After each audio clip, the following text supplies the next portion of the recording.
What would you do if you heard knocking from beneath the earth? Tonight, I'm sharing the story of Ethan Cole, a single father who discovered something impossible buried in the woods. This isn't just a rescue story, it's about darkness, desperation, and the thin line between life and death. Stay until the end to see how one moment of courage changed everything, and drop a comment with your city so I can see how far this story travels. You won't believe what happened next. The mountains didn't forgive mistakes. Ethan Cole had learned that lesson the hard way, carved into his soul through years of fighting fires in these unforgiving peaks, and later through the slow erosion of his marriage, his career, and nearly everything else that had once defined him. Now, at 38, he was just a man trying to keep his daughter warm and his demons at bay, one cold November night at a time. The cabin groaned against the wind as Ethan pulled on his heavy work jacket, the fabric worn thin at the elbows, patches sewn by hands that had once saved lives, but now struggled with the simple mechanics of threading a needle. Through the single-paned window, he could see the first stars piercing through the departing clouds, their light cold and indifferent. The storm had passed 3 hours ago, leaving the world draped in that peculiar silence that only comes after nature has spent its fury. "Daddy?" Lily's voice drifted from inside, small and worried. "Are you going out?" Ethan turned back to see his daughter framed in the doorway, her 7-year-old face illuminated by the flickering light of 3 candles they'd arranged on the kitchen table.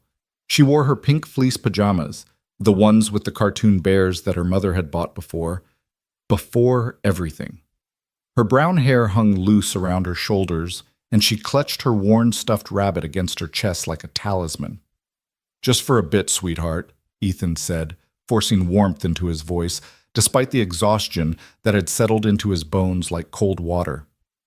"The generator's dead, and we need firewood to keep the stove going. I'll be back before you finish coloring that picture." Lily bit her lower lip, a gesture so achingly familiar that Ethan felt his chest tighten. She looked just like Sarah when she did that.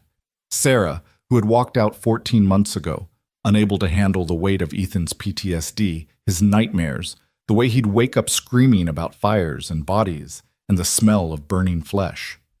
Sarah, who had chosen a new life in the city over the broken man her husband had become. "Can't we just go to bed early?" Lily asked, her voice barely above a whisper. "We can stay under all the blankets together, like camping." Ethan crossed the small space between them and knelt down, bringing himself to her eye level. He placed his calloused hands gently on her shoulders, feeling how thin she'd gotten. Money was tight, tighter than he'd ever admit to anyone, especially to the social workers who'd come sniffing around after Sarah had filed her reports about his unstable mental state. "Remember what I always tell you?" he said softly. Lily nodded, her eyes finding his. "Cole family is strong. We take care of each other." "That's right, baby girl. And right now taking care of each other means making sure we don't freeze our butts off tonight." He tried to make it light, playful, but he could see the shadow of fear that never quite left his daughter's eyes these days. She'd grown up too fast, seen too much of her father's struggles, carried burdens no child should have to carry. "Promise you'll be careful?" Lily asked. "Cross my heart," Ethan said, making the gesture across his chest. 15 minutes, tops.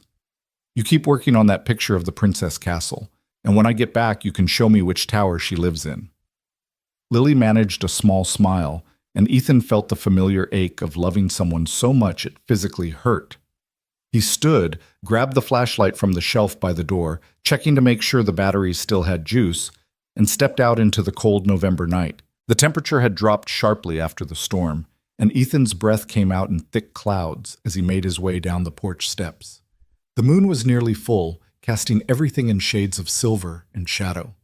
Their cabin sat at the end of a dirt road that wound through the Cascades, miles from the nearest neighbor, in a pocket of forest so dense that even in daylight the sun struggled to reach the ground. Ethan had bought the place for almost nothing 3 years ago, back when he still had his firefighter's salary and Sarah still believed they could make it work. It needed work. Hell, it needed damn near everything, but it was theirs, or at least it had been. Now it was just his and Lily's, a refuge that sometimes felt more like a prison. He moved around the side of the cabin to where he'd stacked some logs before the storm hit, but most of the wood was soaked through, useless for burning. He'd need to go deeper into the tree line, find deadfall that had been protected by the canopy. The axe was where he'd left it, leaning against the old pine that marked the edge of their property. He hefted it, feeling the familiar weight settle in his hands. The forest at night was its own world, layered with sounds that most people never heard. The rustle of nocturnal animals, the creak of trees settling, the whisper of wind through pine needles. Ethan had learned these sounds during his time as a wildland firefighter, had learned to read the forest like some men read books. It was one of the few things that still brought him peace, this deep understanding of the natural world. He walked about 50 yards into the tree line, his flashlight beam cutting through the darkness, searching for suitable wood. The storm had brought down several branches, and he found a good-sized limb that would split nicely. He set down his flashlight, positioning it so the beam illuminated his work area, raised the axe, and brought it down hard. The blade bit deep into the wood with a satisfying thunk. He worked methodically, splitting the branch into manageable pieces, falling into the rhythm of the work. Swing, split, stack. Swing, split, stack. It was meditative, requiring just enough concentration to quiet the thoughts that usually plagued him, but not so much that he couldn't keep part of his awareness on his surroundings. He was lining up his fifth swing when he heard it.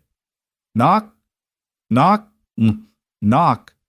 Ethan froze, axe raised mid-swing, every muscle in his body suddenly taut.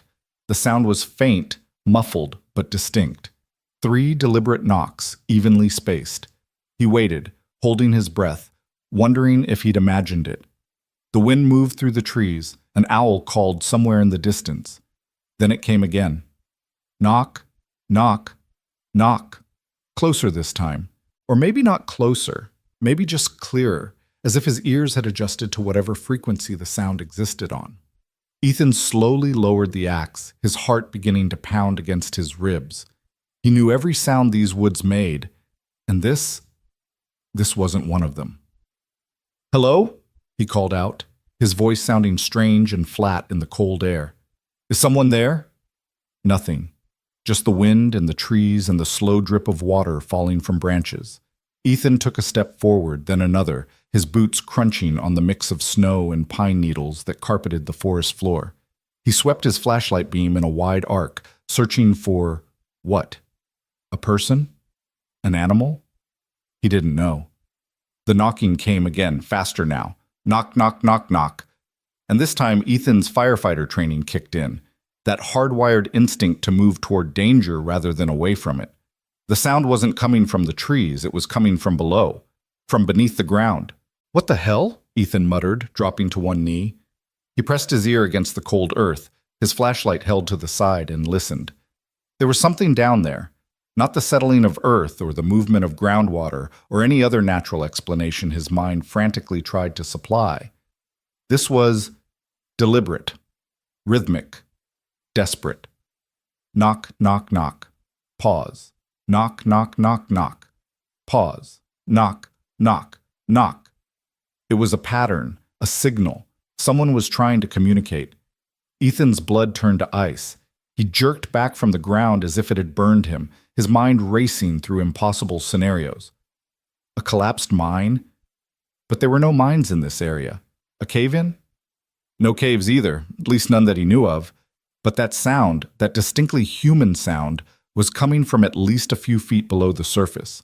He stood up, breathing hard, his flashlight beam shaking as his hand trembled.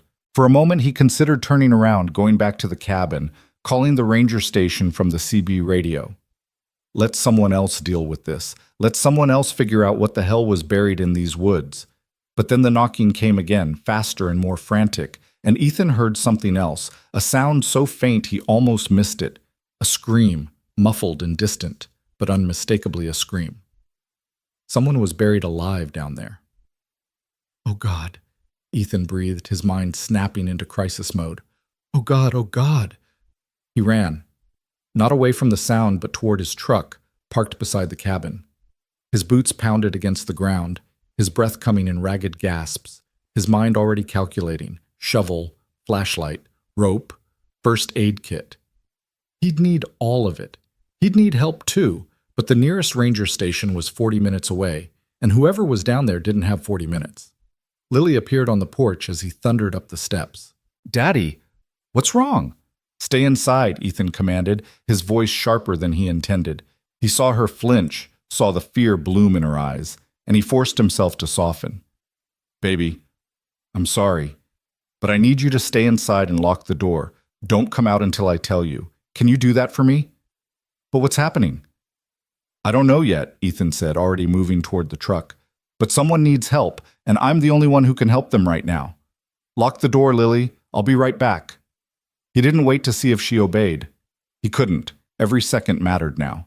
He yanked open the truck's toolbox, grabbed the folding shovel he kept for emergencies, a coil of rope, a larger flashlight. His hands moved with practiced efficiency, muscle memory from years of rescue operations taking over. As he ran back into the woods, he could hear Lily calling after him, but her voice faded as the trees swallowed him. The knocking was still going when he reached the spot, but it was weaker now, slower. Ethan fell to his knees and pressed his ear to the ground again, trying to pinpoint the exact location. "Hold on," he shouted at the earth. "I'm going to get you out. Just hold on." The knocking stopped.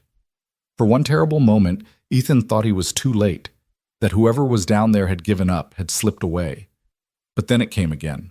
Knock, knock, knock. Directly beneath his left hand. He marked the spot with his flashlight and began to dig. The ground was still soft from the storm, which was both a blessing and a curse. The shovel bit deep with each thrust, but the walls of the hole kept collapsing inward, forcing Ethan to dig wider than he wanted. Sweat poured down his face despite the cold, soaking through his shirt. His shoulders burned. His hands, still not fully recovered from the nerve damage he'd sustained in his last fire, screamed in protest. He ignored it all. Pain was temporary, death was permanent. 6 inches down. 1 foot, 2 feet. The knocking had stopped again, and that terrified Ethan more than anything.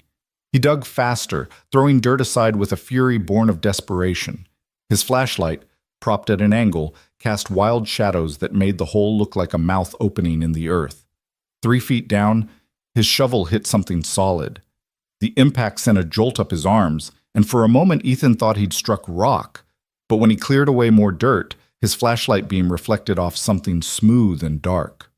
Wood. Finished wood. "No," Ethan whispered, his stomach turning over. "No, no, no." He knew what this was. He'd seen it before, in movies and nightmares.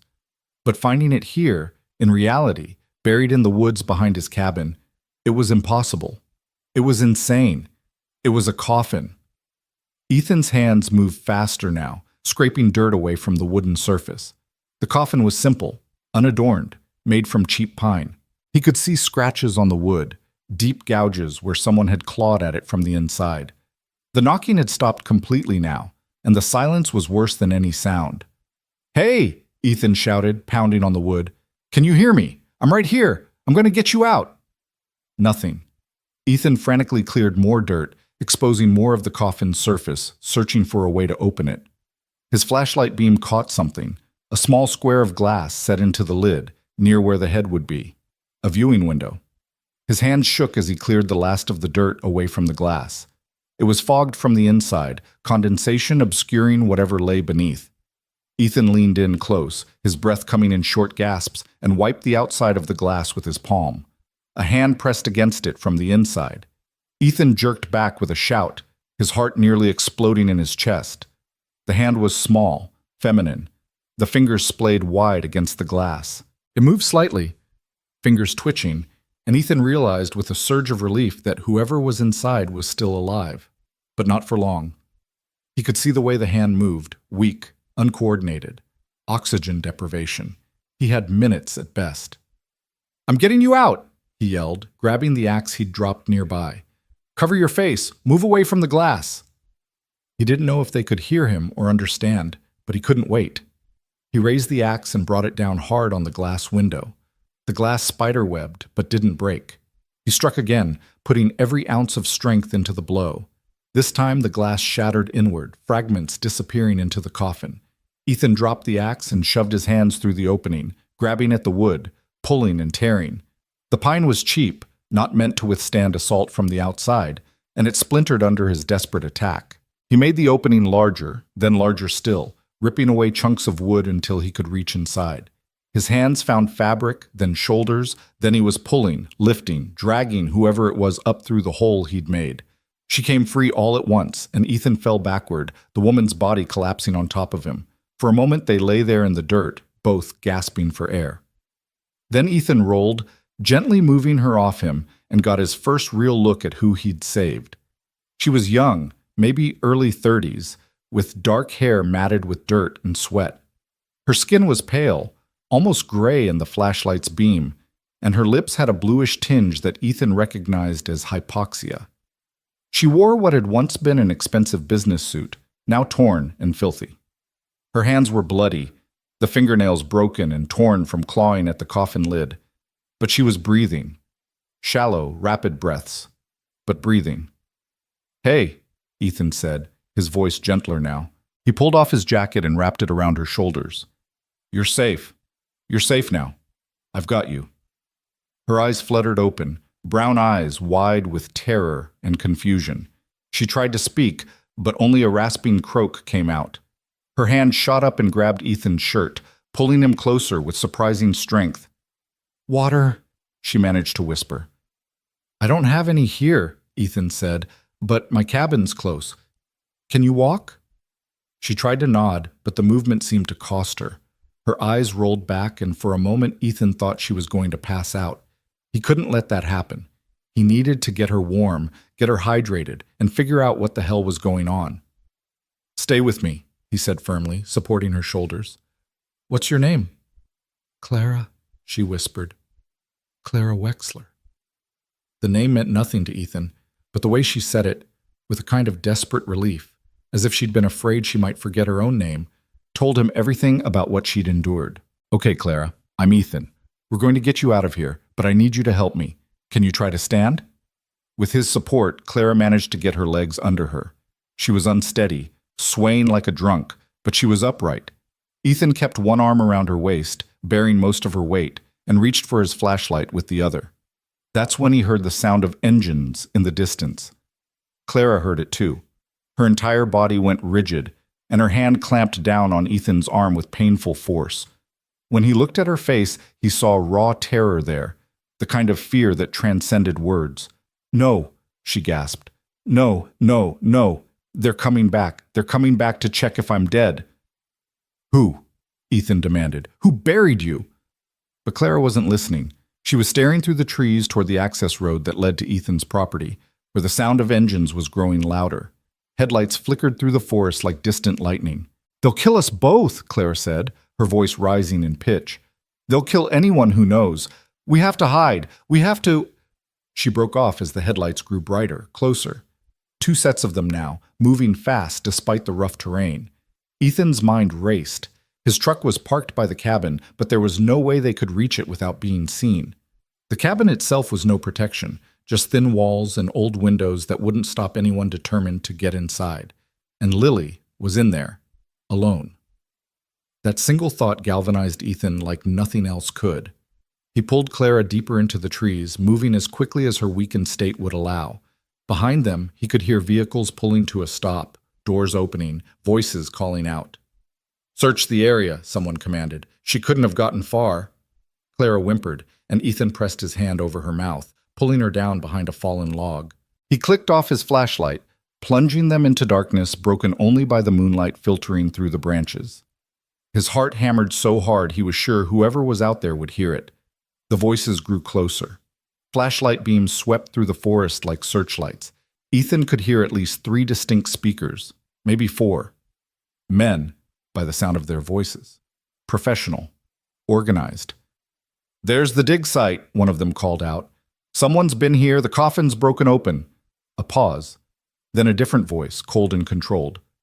"Find them. Now." Beside him, Clara was shaking so hard her teeth chattered. Ethan held her close, trying to provide warmth and reassurance, while his own mind spun through scenarios. Who were these people? Why had they buried this woman alive? And what would they do when they found out she'd been rescued?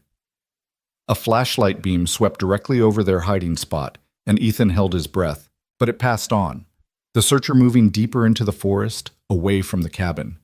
A small mercy, but Ethan knew it wouldn't last. They would search systematically, and eventually they would find the cabin. They would find Lily. Ethan had to move, had to act. But Clara was in no condition to run, and he couldn't leave her. Couldn't leave Lily either. He was trapped between impossible choices, and time was running out with every passing second. One of the searchers walked right past their hiding spot, so close that Ethan could have reached out and touched his leg. The man wore black tactical gear, and there was a pistol holstered at his hip. These weren't local thugs or opportunistic kidnappers. They were professionals. "Check the residence," the cold voice commanded from somewhere near the vehicles. "Someone lives here. Find them." Ethan's blood turned to ice. He had maybe 30 seconds before they reached the cabin, before they found his daughter. He moved before conscious thought could stop him. Releasing Clara, he picked up a rock the size of his fist and hurled it as hard as he could, away from the cabin, deeper into the forest. It crashed through branches and hit the ground with a satisfying thud. "There!" one of the searchers shouted. "Southeast, maybe 50 yards!" Flashlight beams swung toward the sound. Boots pounded against the forest floor as the men moved in pursuit. Ethan counted 3 of them running toward where the rock had landed, but he'd heard 4 voices, which meant one was still unaccounted for. "Clara," Ethan whispered urgently, "we have to move. Now." She nodded weakly, and Ethan helped her to her feet. They moved as quietly as possible through the undergrowth, Ethan supporting most of Clara's weight. His truck was about 100 yards away, but it might as well have been 100 miles. Every step was an agony of suspense, waiting for the shout that would signal they'd been spotted. They reached the tree line at the edge of Ethan's property. The cabin was lit by the headlights of 2 black SUVs parked in front of it. As Ethan watched, a figure emerged from the porch. The 4th man, no doubt finished searching the interior. "Clear!" the man called out. "No one home, but there's kid stuff inside, toys, school papers." Ethan's hands clenched into fists. They'd been inside, they'd seen Lily's things, and where was Lily? Had she hidden when she'd heard them coming? Had she run into the woods? Or had they... No, he couldn't think that way. Lily was smart. She would have hidden. She had to have hidden. "We need to find whoever dug up the burial site," the cold voice said. Its owner stepped into the light. A man in an expensive suit, incongruous in the forest setting. He was maybe 50, with silver hair and the kind of calm demeanor that came from absolute confidence in his own power. "Spread out. Cover every inch of this property." The searchers fanned out, and Ethan knew they were out of time. In moments, they would spot his truck. They would realize someone was still here, and then, "Daddy?" The small voice cut through the night like a knife through flesh. Ethan's heart stopped. He turned toward the sound and saw Lily emerging from behind the woodpile on the far side of the cabin, her stuffed rabbit clutched in her arms. She'd hidden, like he'd hoped, but now she'd given herself away. One of the searchers spotted her immediately. "There." The man in the suit turned, his eyes fixing on Lily with predatory focus. "Grab her. Use her to draw out whoever freed the woman." Ethan didn't think. He moved, bursting from the tree line with a roar that came from somewhere primal and deep. The searcher closest to Lily turned at the sound, his hand going for his pistol, but Ethan was already there. Years of firefighter training meant Ethan knew how to move fast, how to tackle, how to use his body weight. He slammed into the man like a battering ram, sending them both crashing to the ground. "Lily, run!" Ethan shouted as he grappled with the searcher. "Into the woods! Hide!" But Lily stood frozen, tears streaming down her face, too terrified to move. The other searchers were converging now, and Ethan knew he had seconds at best. He landed a solid punch on his opponent's jaw, stunning the man long enough for Ethan to roll free and scramble toward his daughter. He scooped Lily up in his arms and ran for his truck, fishing his keys from his pocket. Behind him, he could hear shouts, footsteps pounding. Something whizzed past his head. A gunshot, he realized distantly, the sound oddly muffled by his adrenaline. He reached the truck and yanked open the driver's side door, practically throwing Lily inside. "Get down on the floor!" "But Daddy!" "Down!" Lily obeyed, curling into a ball on the floorboards. Ethan turned back toward the forest, where Clara was still hiding. He couldn't leave her. Wouldn't leave her. But as he started back, Clara emerged from the trees on her own, stumbling but determined, moving toward the truck with everything she had left. Another gunshot, this one closer. Ethan grabbed Clara's arm and pulled her toward the passenger side. She fell against the truck, and Ethan helped her climb in, every second feeling like an hour. The searchers were almost on them now, flashlights and weapons raised. The man in the suit stood by the SUVs, calmly speaking into a phone, his eyes never leaving Ethan's truck. Ethan threw himself into the driver's seat, jammed the key into the ignition, and turned it. The engine sputtered. Died. "No," Ethan breathed. Come on, come on." He tried again. The engine turned over but didn't catch. Flashlight beams hit the windshield, blinding him. He could see the shapes of men surrounding the truck, weapons drawn. "Come out," one of them commanded. "Slowly, hands where we can see them." Ethan looked down at Lily, still curled on the floor, her eyes squeezed shut. He looked at Clara, slumped in the passenger seat, barely conscious. He looked at the keys in the ignition. He turned them one more time. The engine roared to life. Ethan slammed the truck into reverse and punched the accelerator. The truck shot backward, forcing the men to scatter. He spun the wheel, executing a J-turn that would have made his old driving instructor proud, and shifted into drive. The tires spun in the soft ground, then caught, and the truck lurched forward. Gunshots rang out. Ethan heard the ping of bullets hitting metal, the crack of his rear window shattering. Glass rained down on Lily, but he didn't dare look down to check if she was hurt. He kept his foot pressed to the floor, guiding the truck down the narrow dirt road by moonlight and instinct more than sight. The headlights of the SUVs flared to life behind him.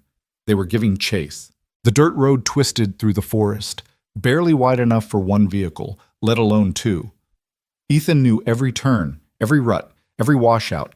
He'd driven this road 1,000 times, but the SUVs behind him had more power, better suspension, and drivers who clearly didn't care about vehicle damage. "Hang on!" Ethan shouted over the roar of the engine. He took a turn too fast and felt the truck's rear end slide out. For one terrible moment, they teetered on the edge of rolling, but Ethan corrected, and they stayed upright. Behind them, one of the SUVs wasn't as lucky, or perhaps their driver wasn't as skilled. Ethan caught a glimpse in his rear-view mirror of the vehicle overcorrecting, sliding off the road, and slamming into a tree. One down, one to go. But the second SUV was right on their tail, close enough that Ethan could see the driver's face in his mirror, cold, focused, determined. The SUV's front bumper kissed the back of Ethan's truck, then hit harder, a pit maneuver meant to send them spinning. Ethan fought the wheel, maintaining control through sheer stubborn will and muscle memory. The main road was close now, maybe another half-mile. If he could just reach it, there would be other cars, witnesses, some hope of escape. Clara grabbed his arm suddenly, her voice stronger than it had been. "Left turn ahead. There's a ranger station about 10 miles down the highway." "I know," Ethan said through gritted teeth. "If we can make it that far." The SUV hit them again, harder this time. Lily screamed. The truck fishtailed, and Ethan lost precious seconds getting it back under control. The SUV pulled up alongside them, trying to force them off the narrow road. Ahead, Ethan could see the intersection with the highway, a blessed strip of asphalt and civilization. But the SUV was level with them now, and Ethan knew what was coming. The driver was going to ram them, send them careening off the road into the trees. In the split second before impact, Ethan made a decision. He slammed on the brakes. The truck's momentum carried them forward even as the wheels locked, but it was enough. The SUV shot past them, the driver caught off guard by the sudden maneuver. Ethan watched as the SUV's driver realized too late that he was going too fast, that the turn onto the highway was too sharp. The SUV hit the intersection without slowing, jumped the small embankment on the far side, and disappeared into the darkness beyond. Ethan heard the crash, metal tearing, glass shattering, but he didn't stop to look. He accelerated through the turn onto the highway, finally allowing himself a full breath. They'd made it. They were alive. For now. "Is everyone okay?" Ethan asked, his voice shaking with adrenaline crash. "Lily, you hurt?" Lily slowly uncurled from her position on the floor. Her face was pale and streaked with tears, but she shook her head. "I'm okay, Daddy. I was really scared, but I'm okay." Ethan reached down with one hand and squeezed her shoulder, needing the physical contact to assure himself she was really there, really safe. Then he glanced at Clara, who sat slumped against the door, her eyes closed. Clara? Hey, stay with me. We're going to get help. Clara's eyes opened slowly. They'll keep coming, she whispered. They won't stop. Not until I'm dead and everyone who helped me is dead too. Who are they? Ethan demanded, his hands white-knuckled on the steering wheel. Who the hell buries someone alive in the middle of the woods? But Clara's eyes had closed again, and Ethan wasn't sure if she'd passed out or simply had nothing left to give. The ranger station materialized out of the darkness ahead, its lights like a beacon of safety and sanity. Ethan pulled into the parking lot, laying on the horn as soon as the truck came to a stop. Rangers emerged from the building, hands on weapons, clearly alarmed by the shattered windows and bullet holes in Ethan's truck. "We need help," Ethan shouted through his window. "Someone's been hurt, and men with guns are chasing us."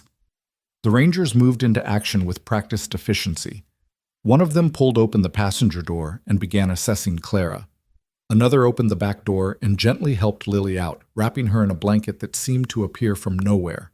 A third ranger, an older man with sergeant stripes on his uniform, approached Ethan's window.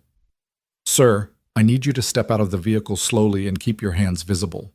Ethan complied, his muscles trembling with exhaustion and shock. As soon as he was out, the sergeant guided him away from the truck, no doubt assessing him for weapons or threat level.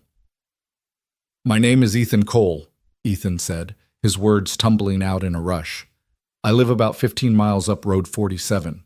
I was gathering firewood, and I heard someone knocking under the ground. I dug them up, her, Clara. She was buried in a coffin. Then men came, men with guns, and they chased us and—" "Slow down, Mr. Cole," the sergeant said, his voice calm but firm. "You're saying you found someone buried alive?" "Yes. I know how it sounds, but you have to believe me. There's a burial site in the woods behind my cabin. You can go see for yourself. And those men, they were going to kill us. They were going to—" "Dad!" Lily's voice cut through his panic.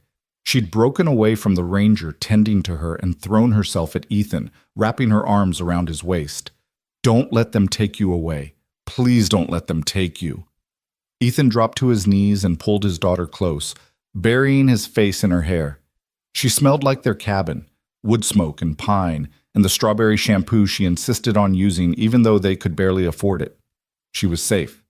They were both safe, for the moment. The ranger tending to Clara called out, "Sergeant, you need to see this." The sergeant moved to the truck, and Ethan watched as the ranger showed him Clara's hands, the broken nails, the blood, the deep scratches on her fingers. Physical evidence that supported Ethan's impossible story. "Get EMS here now," the sergeant ordered, "and I want state police notified. We have a potential kidnapping and attempted murder." He turned back to Ethan.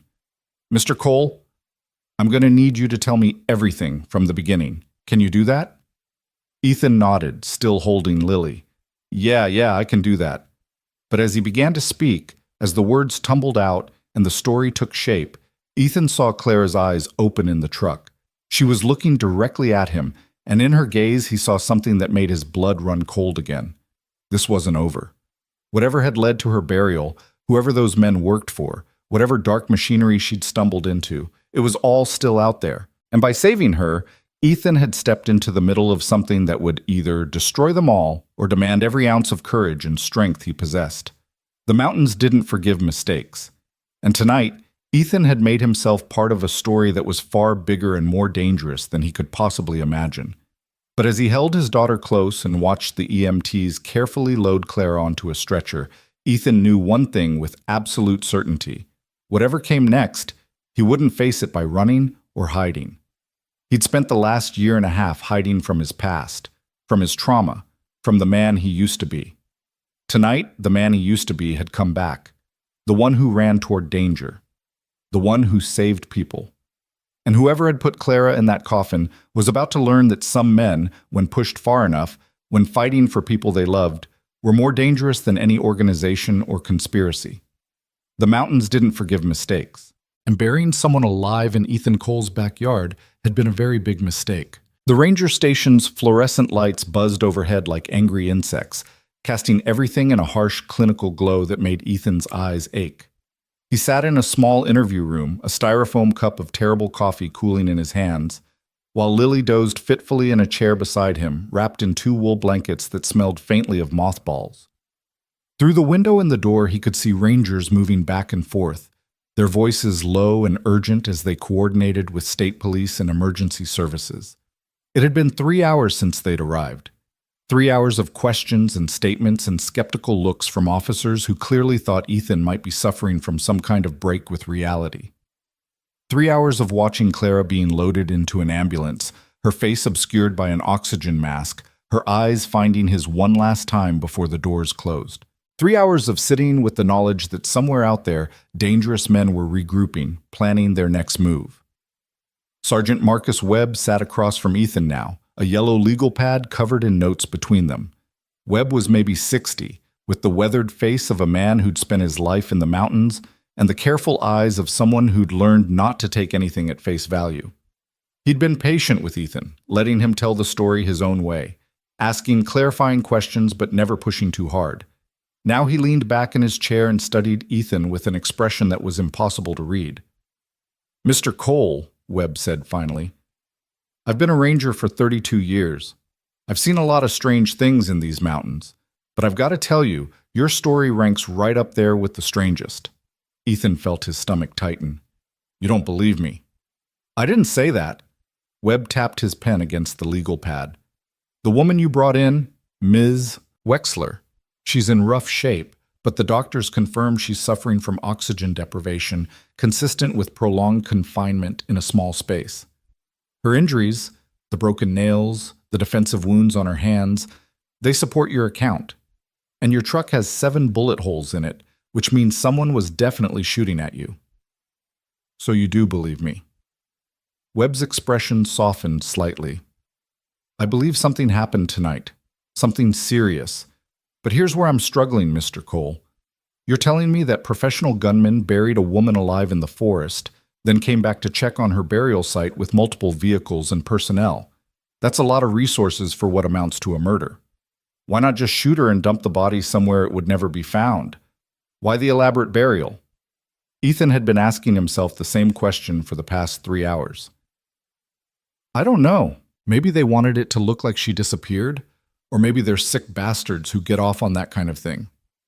Maybe." Webb didn't sound convinced. "Or maybe there's something about Ms. Wexler, who she is, what she knows, that makes this whole situation a lot more complicated than a simple murder plot. She said her name was Clara Wexler. Do you know who that is?" Webb nodded slowly. "State police ran her identification. Clara Wexler is the CEO of Wexler Technologies, a cybersecurity firm based out of Seattle. She's worth somewhere north of $300 million. And according to the Seattle PD, she was reported missing 2 days ago when she didn't show up for a board meeting." The number hit Ethan like a physical blow. $300 million. He'd saved someone worth $300 million. The scale of it was incomprehensible, so far outside his experience that his mind struggled to process it. People that rich lived in different worlds, played by different rules, had different kinds of enemies. "So this was about money?" Ethan asked. "Probably. Could be a kidnapping for ransom that went wrong. Could be corporate espionage or a hostile takeover attempt. Could be personal, a vengeful ex, a business partner with a grudge." Webb shrugged. "Could be a lot of things. That's for the detectives to figure out. My concern right now is keeping you and your daughter safe." "Safe?" The word came out sharper than Ethan intended. "We're not safe. Those men saw Lily. They know where I live. Mr. Cole." Webb's voice was firm but not unkind. "I understand you're frightened. You have every right to be, but those men aren't coming back tonight. We've got units sweeping your property right now, documenting the burial site and searching for evidence. We've also got officers stationed at the hospital where Ms. Wexler is being treated. And I've arranged for you and your daughter to stay at a secure location until we can assess the full scope of the threat." Ethan looked down at Lily, who stirred in her sleep but didn't wake. Her face was so peaceful, so innocent. He'd brought her to the mountains to keep her safe, to get away from the chaos of the city and the complications of his failed marriage. Instead, he'd dragged her into something exponentially more dangerous. "What kind of secure location?" he asked quietly. There's a motel about 40 miles from here. It's not fancy, but it's clean and the owner is discreet. I've used it before for witness protection situations. You'll stay there for a few days while we investigate, and we'll have a deputy checking on you regularly. And then what? We go back to the cabin like nothing happened? Pretend that men with guns didn't try to kill us? Webb was quiet for a moment. I'm not going to lie to you, Mr. Cole. If these people are as professional as they seem, they might not give up easily. But the state police are involved now. The FBI will probably get involved given the kidnapping and interstate implications, and Ms. Wexler herself will have resources, security, private investigators, lawyers. You're not alone in this. But Ethan felt alone. Profoundly, terrifyingly alone in a way he hadn't felt since the worst days after his last fire, when he'd wake up screaming and find Sarah's side of the bed empty. He'd saved Clara Wexler's life, and in doing so, he'd painted a target on his back and Lily's. The unfairness of it burned in his chest like acid. "Can I see her?" Ethan asked. "Miss Wexler, can I talk to her?" Webb shook his head. "Not tonight. She's sedated and the doctors want to run more tests, but I imagine she'll want to talk to you too once she's able. You saved her life, after all." The door to the interview room opened and a younger ranger stuck his head in. "Sergeant, Detective Marsh is here from State Police. He wants to debrief the witness." Webb stood, gathering his legal pad. "Mr. Cole, I'm going to step out for a few minutes. Detective Marsh will probably have more questions, but then we'll get you and your daughter to that motel. Try to get some rest. Tomorrow's going to be a long day." After Webb left, Ethan sat alone with his sleeping daughter and his racing thoughts. The coffee had gone stone cold, but he sipped it anyway, needing something to do with his hands. Through the window, he could see Webb talking to a man in a suit, Detective Marsh, presumably, and the way they both kept glancing back at the interview room made Ethan's skin crawl. He was a witness now, a participant in something that would require statements and testimony and probably lawyers. His life, which had already been hanging by a thread, was about to get infinitely more complicated. Social services would probably get involved, questioning his fitness as a parent given what Lily had been exposed to. Sarah would hear about this, how could she not? And she'd use it as ammunition in her ongoing campaign to get full custody. Ethan closed his eyes and tried to breathe through the rising panic. One thing at a time. That's what his old fire captain used to say. When everything's burning and chaos is everywhere, you handle one thing at a time. Get the people out, control the perimeter, attack the fire. One thing at a time. Right now, the one thing was keeping Lily safe. Everything else could wait. Detective Marsh turned out to be a compact man in his 40s with the kind of intensity that came from years of working violent crimes. He entered the interview room with a thick folder under one arm and a digital recorder in his hand, his movements efficient and purposeful. He introduced himself, set up the recorder, and dove straight into questions without any of Webb's gentle preamble. For the next hour, Ethan walked through the entire sequence of events again, this time with Marsh stopping him frequently to probe for details. What exactly had the knocking sounded like? How deep had he dug before hitting the coffin? Could he describe the men who'd chased him? What kind of weapons had they carried? What had Clara said exactly in those first moments after he pulled her free? Ethan answered as best he could, but the night had taken on a dreamlike quality in his memory, events blurring together. He remembered terror and adrenaline and the sound of Lily screaming, but the specifics felt slippery, like trying to hold water in his cupped hands. "Mr. Cole," Marsh said, leaning forward, "I want you to think carefully about this next question. Did Ms. Wexler say anything? Anything at all about why she was buried? Who did it? What they wanted?" Ethan tried to remember. Clara's voice had been so weak, her words coming in gasps between desperate pulls of air.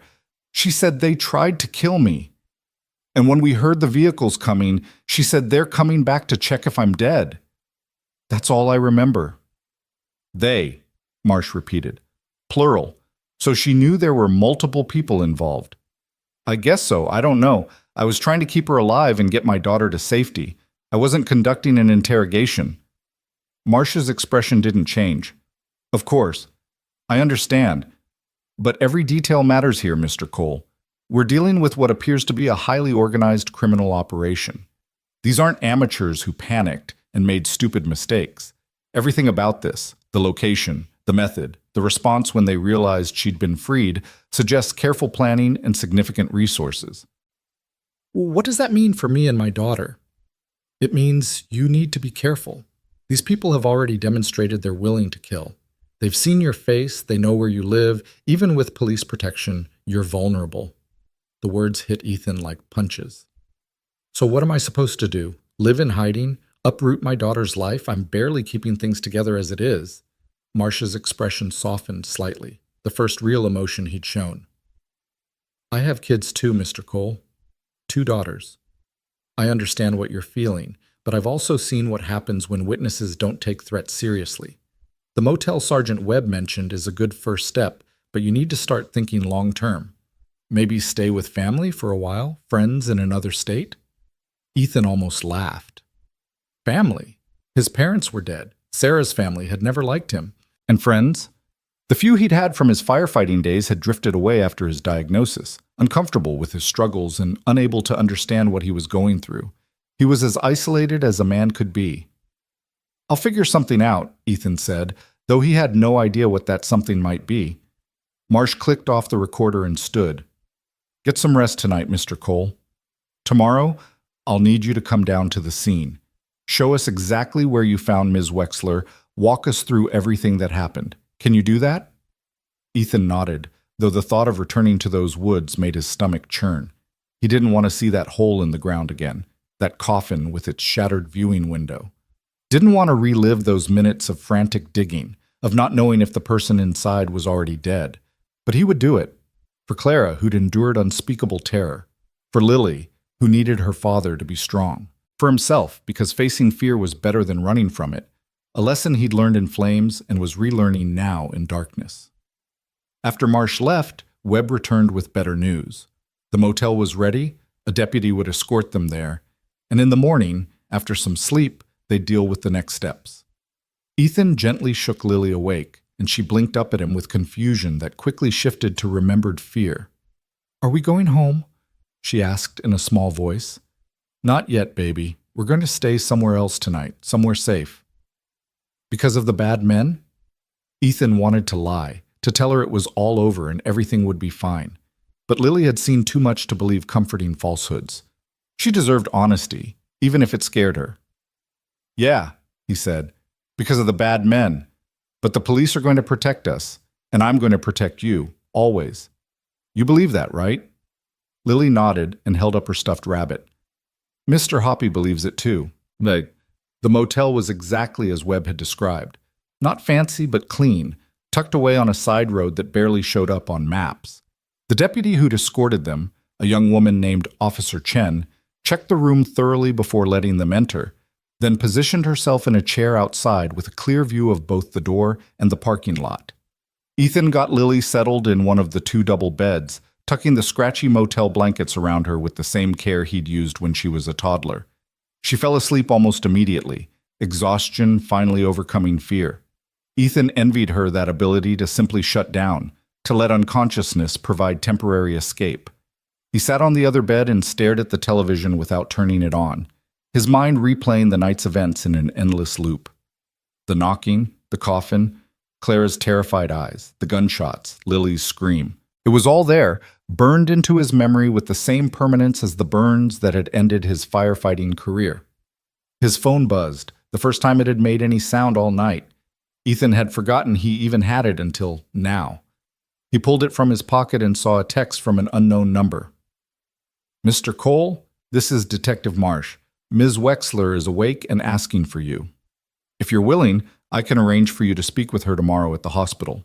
She says it's important. Let me know. Ethan stared at the message for a long moment. What could Clara possibly want to tell him that was so important it couldn't wait? What did she know that Marsh and the other investigators didn't? And more pressingly, did Ethan really want to get more involved in this than he already was? But even as he asked himself the question, he knew the answer. He'd heard Clara knocking beneath the earth. He'd broken open her coffin and pulled her from darkness into light. That created a connection, a bond forged in crisis that couldn't be easily dismissed. She'd looked at him in those first moments with an expression that transcended simple gratitude. It was recognition, soul deep, of someone who'd been pulled back from the absolute edge of existence. He typed back, I'll be there. What time? The response came almost immediately. 10 a.m., St. Mary's Hospital in Redmond. Ask for me at the front desk. And Mr. Cole? Come alone. No daughter. This conversation isn't for children. Ethan felt a chill run through him. What could Clara possibly need to tell him that Lily couldn't hear? He looked over at his daughter, sleeping peacefully for the first time in hours, and made a decision. Whatever Clara Wexler had to say, he needed to hear it, not just for his own safety, but for Lily's, because the men who'd buried Clara alive weren't going to simply disappear. They would regroup, reassess, and come back. And when they did, Ethan needed to be prepared. He set his phone aside and lay back on the bed, staring at the water-stained ceiling. Sleep felt impossible, his body still flooded with adrenaline and his mind racing with possibilities, each more frightening than the last. But eventually, somehow, exhaustion won out over fear, and Ethan drifted into a fitful sleep filled with dreams of knocking sounds and hands pressed against foggy glass. He woke to weak sunlight filtering through the motel's thin curtains and the smell of cheap coffee from the pot in the bathroom. Lily was already awake, sitting cross-legged on her bed and watching cartoons on the ancient television with the volume turned low. When she saw Ethan stirring, she smiled, a tentative thing, fragile as spun glass. "Morning, Daddy." "Morning, sweetheart. How'd you sleep?" "Okay. I had dreams about the lady you saved. Is she going to be all right?" Ethan sat up, running a hand through his hair. "I think so. In fact, I need to go see her today at the hospital." "What?" "Officer Chen is going to stay with you here while I'm gone. Is that okay?" Lily's smile faltered. "You're leaving me?" "Just for a few hours. I'll be back before lunch. I promise." "That's what you said last night before you went to get firewood." The words were a knife between his ribs. Ethan moved to Lily's bed and pulled her close. "You're right. Last night I said I'd be back quick, and then everything went crazy. But this is different. The hospital is safe, the police are involved, and Officer Chen is going to be right outside the door. Nothing's going to happen. Can I come with you?" "Not this time. The hospital is for adults right now, but I tell you what, when I get back, we'll go get pancakes.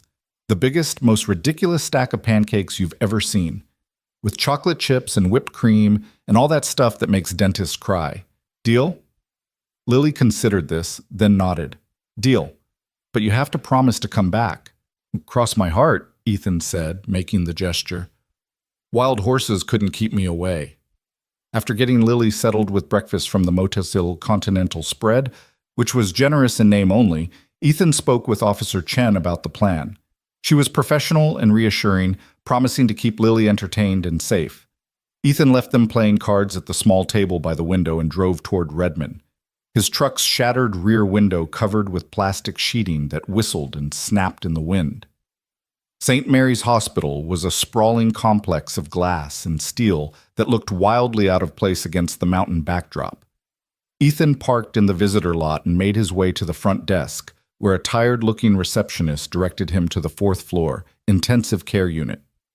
Detective Marsh was waiting by the elevators, holding 2 cups of coffee that smelled infinitely better than the motel's offering. "Mr. Cole," Marsh said, handing him one of the cups.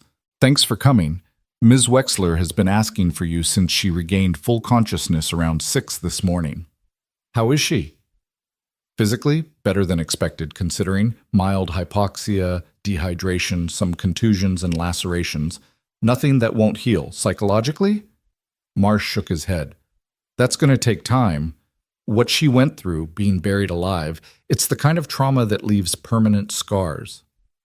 They rode the elevator in silence, the only sound the mechanical whir of the cable system. When they reached the 4th floor, Marsh led Ethan through a maze of corridors to a private room at the end of the hall. 2 state police officers stood outside, their presence a reminder that Clara Wexler was still in danger.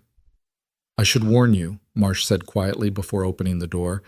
"Ms. Wexler has been somewhat evasive about certain details of her kidnapping. She's told us the basics, grabbed outside her office building 2 nights ago, held somewhere she couldn't identify, then transported to the burial site.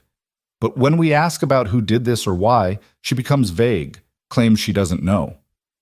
"You don't believe her?" Marcia's expression was carefully neutral. I think she's terrified, and I think she might have reasons for not wanting to share everything she knows. So when you talk to her, if she tells you anything, anything at all, that seems relevant, I need you to share it with me. Can you do that? Ethan nodded, though he wasn't entirely sure what he was agreeing to. Marcia opened the door and gestured for Ethan to enter alone. The room was filled with the soft beeping of monitors and the antiseptic smell common to all hospitals. Clara Wexler sat propped up in the bed, an IV line running into her arm and an oxygen cannula under her nose. In the harsh light of morning, with the dirt washed away and her hair pulled back, she looked both younger and older than she had last night. Younger in her features, which were delicate and refined, but older in her eyes, which carried the weight of what she'd endured. She turned toward the door as Ethan entered, and her face transformed. Relief, gratitude, and something else, something almost like hope, flashed across her features. "Mr. Cole," she said, her voice still hoarse but stronger than it had been. "They told me you'd come. I wasn't sure you would." "You can call me Ethan." He moved closer to the bed, unsure of the proper protocol for this situation. "Do you shake hands with someone you pulled from a coffin?" "How are you feeling?" "Like I died and came back," Clara said with a ghost of a smile. "Which, I suppose, is accurate. The doctors say I was maybe 20 minutes away from complete oxygen deprivation when you found me. 20 minutes from brain damage or death." Ethan sat in the chair beside her bed, the same kind of uncomfortable plastic chair that seemed to be standard issue in every medical facility. "I'm glad I went out for firewood when I did, then." "It wasn't luck," Clara said, her eyes intense despite her obvious exhaustion. "Or coincidence. They left me there to die. But they also left me a flashlight and just enough air to last through the night. They wanted me to know I was dying, wanted me to have hours to think about it, to panic, to suffer. That kind of cruelty. It's not random. It's personal." "Who did this to you?" Clara looked away toward the window where morning light painted everything in shades of gold. "That's complicated. Detective Marsh says you haven't told them much." "Detective Marsh is a good man doing his job, but there are things happening here that go beyond his jurisdiction, beyond what the police can help with." She turned back to Ethan. "How much do you know about my company? About what we do?" "Just what Sergeant Webb told me. Cybersecurity. You're the CEO. You're worth a lot of money." Clara made a sound that might have been a laugh if it hadn't been so bitter. "Worth a lot of money. Yes, 300 million, give or take. You know what that kind of wealth attracts? Sharks, predators, people who see you not as a person, but as an asset to be acquired or eliminated." "So this was about money? A hostile takeover?" "It's about what I know." Clara's hands clenched the hospital blanket. Wexler Technologies doesn't just do commercial cybersecurity. We also contract with government agencies, NSA, CIA, Defense Department. And 6 months ago, we were hired to audit the security systems of a company called Meridian Holdings. Have you heard of them? Ethan shook his head. "Most people haven't. They're a private military contractor, but they also do intelligence work, black ops stuff that official agencies can't touch. During our audit, I found something." She paused, and Ethan could see her weighing how much to reveal. "Evidence of illegal activities, arms deals with sanctioned countries, money laundering, possibly worse. I reported it to my contact at the Defense Department, thinking I was doing the right thing, fulfilling my patriotic duty." "Let me guess," Ethan said, pieces clicking together in his mind. "Someone at Defense was in on it. Or someone at Meridian has enough influence to reach into Defense. I don't know which. But 2 weeks after I filed my report, I started noticing things, cars following me, strangers watching my house, my phones being tapped. I could tell. I'm an expert in this stuff. I hired private security, went to the FBI, did everything by the book. And 2 nights ago, 3 men grabbed me in my office parking garage. Professional, efficient, like they'd done it 100 times before. They drugged me, and when I woke up, I was in that coffin." Her voice cracked slightly. "They told me I'd brought this on myself, that I should have minded my own business. Then they closed the lid and buried me." Ethan felt sick. The casual cruelty of it, the calculated torture. It was beyond anything he'd experienced, even in his worst fires. "Why didn't they just kill you outright?" "Because they needed to send a message," Clara said. To my company, to anyone else who might think about reporting what they find. And also because they're sadists who enjoy the power. The man who ordered it, I only saw him once when they first grabbed me. He told me I'd have plenty of time to regret my choices, that I'd die knowing I'd brought it on myself. What did he look like? Clara closed her eyes, and Ethan could see her fighting back tears. 50-something, silver hair, expensive suit. He had this presence, like someone used to absolute authority. And his eyes, they were empty, like looking into a void. The description matched the man Ethan had seen at his cabin, the one who'd ordered his men to grab Lily. His stomach clenched. He was there last night, at my property. He's the one who sent men after us. Clara's eyes snapped open. He saw you. He saw me and my daughter. We're in protective custody now, but Clara... Ethan leaned forward, needing her to understand the gravity of this. I'm a single father barely keeping my head above water. I don't have your resources or your security. If these people come after me and Lily, they will come after you, Clara interrupted, her voice urgent. That's why I needed to see you, to warn you. These people don't leave loose ends, Ethan. You saved my life, which makes you a liability to them. They'll want to silence you to make sure you can't testify or identify anyone. The words confirmed Ethan's worst fears, but hearing them spoken aloud made them real in a way they hadn't been before.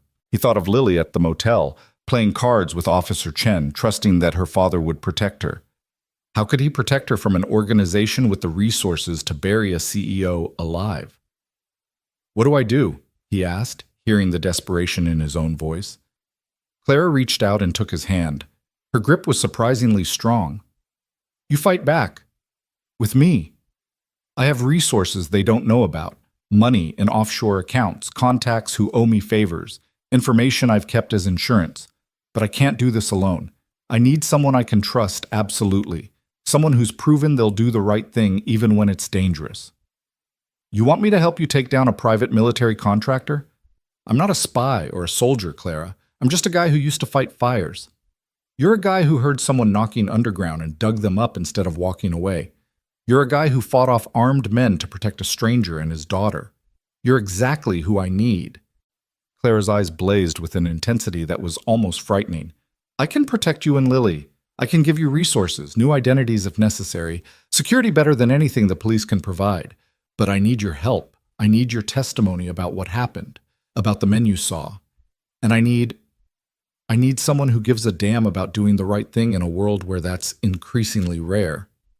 Ethan looked down at their joined hands, his scarred and calloused from labor and fire, hers marked with bandages covering the wounds from her desperate struggle against the coffin lid. Two people who'd been broken by different kinds of flames, now bound together by chance and choice.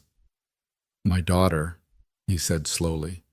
Whatever I do, whatever I agree to, her safety comes first, non-negotiable. I understand. I'd want the same if I had children. And I need to know everything, no secrets, no holding back. If we're doing this, if I'm putting Lily at risk for this, I need to know exactly what we're up against. Clara nodded.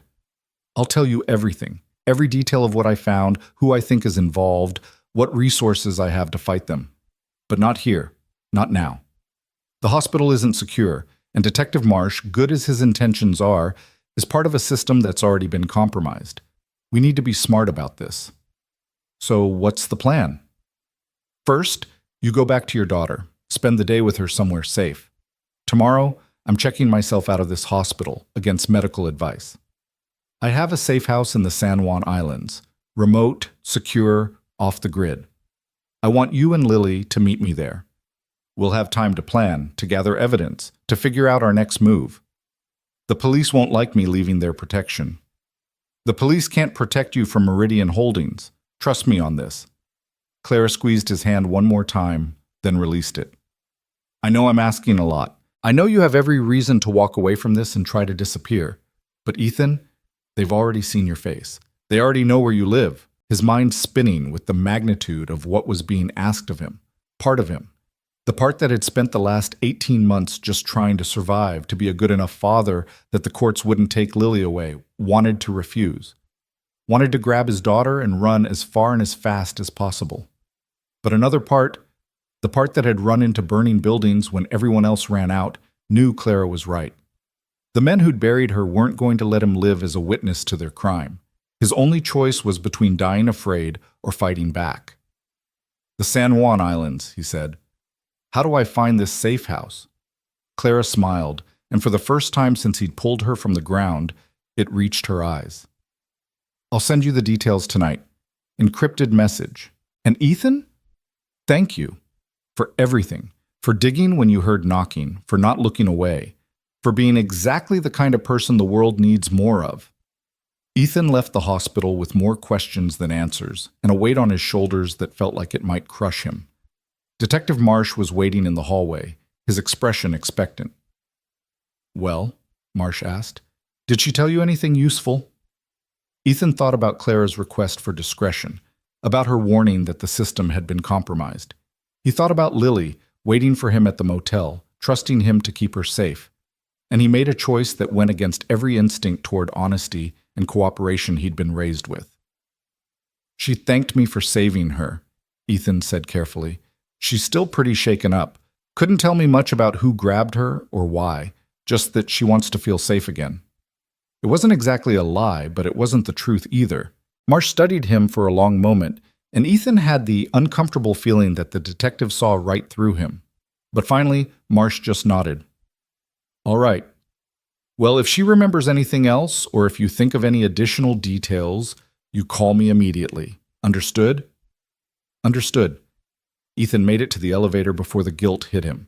He was lying to the police, withholding information in what was probably a federal investigation. 6 months ago, hell, 6 days ago, he never would have considered such a thing. But 6 days ago, he hadn't pulled a woman from a coffin or been shot at by professional killers or learned that corruption ran deep enough to compromise law enforcement itself. The world had revealed itself to be far more complicated and dangerous than he'd believed, and survival in that world required adaptation. He drove back to the motel with his mind churning through logistics. The San Juan Islands were a full day's drive from here, maybe more with Lily needing breaks. He'd need to gather supplies from the cabin, clothes, important documents, what little money he had saved. He'd need to tell Officer Chen something convincing, get away from protective custody without raising alarms. And he'd need to explain to Lily that their lives were changing again, that the stability he'd tried so hard to provide was being ripped away by forces beyond his control. When he pulled into the motel parking lot, he saw Officer Chen standing outside the room, her posture alert, her hand near her weapon. Ethan's heart lurched. "What's wrong?" he asked, practically running from the truck. "Where's Lily?" "She's fine," Chen said quickly. "Inside watching TV. But Mr. Cole, we had a situation about an hour ago. A man came by asking questions about the occupants of this room, claimed to be with the utility company, checking meters. But there are no meters on this side of the building." Ethan felt ice spread through his veins. What did he look like? Mid-30s, athletic build, wearing workman's clothes, but his boots were too clean, too expensive, and he had an earpiece, the kind security personnel use. Chen's expression was grim. "I ran him off, told him this was an active police investigation, and he needed to leave. He complied without argument, but Mr. Cole, they know you're here." "How? We were careful, They're professionals," Chen said flatly. "They probably have contacts everywhere. Police scanners, hospital staff, informants. It doesn't matter how. What matters is this location is compromised." Ethan's mind raced. Clara's warning echoed in his head. The police can't protect you from Meridian Holdings.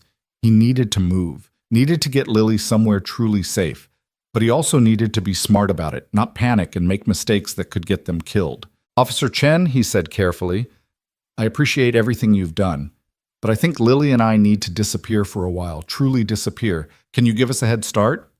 Chen looked at him for a long moment, and Ethan could see her weighing her duty against her judgment. Finally, she said, "How long?" 24 hours.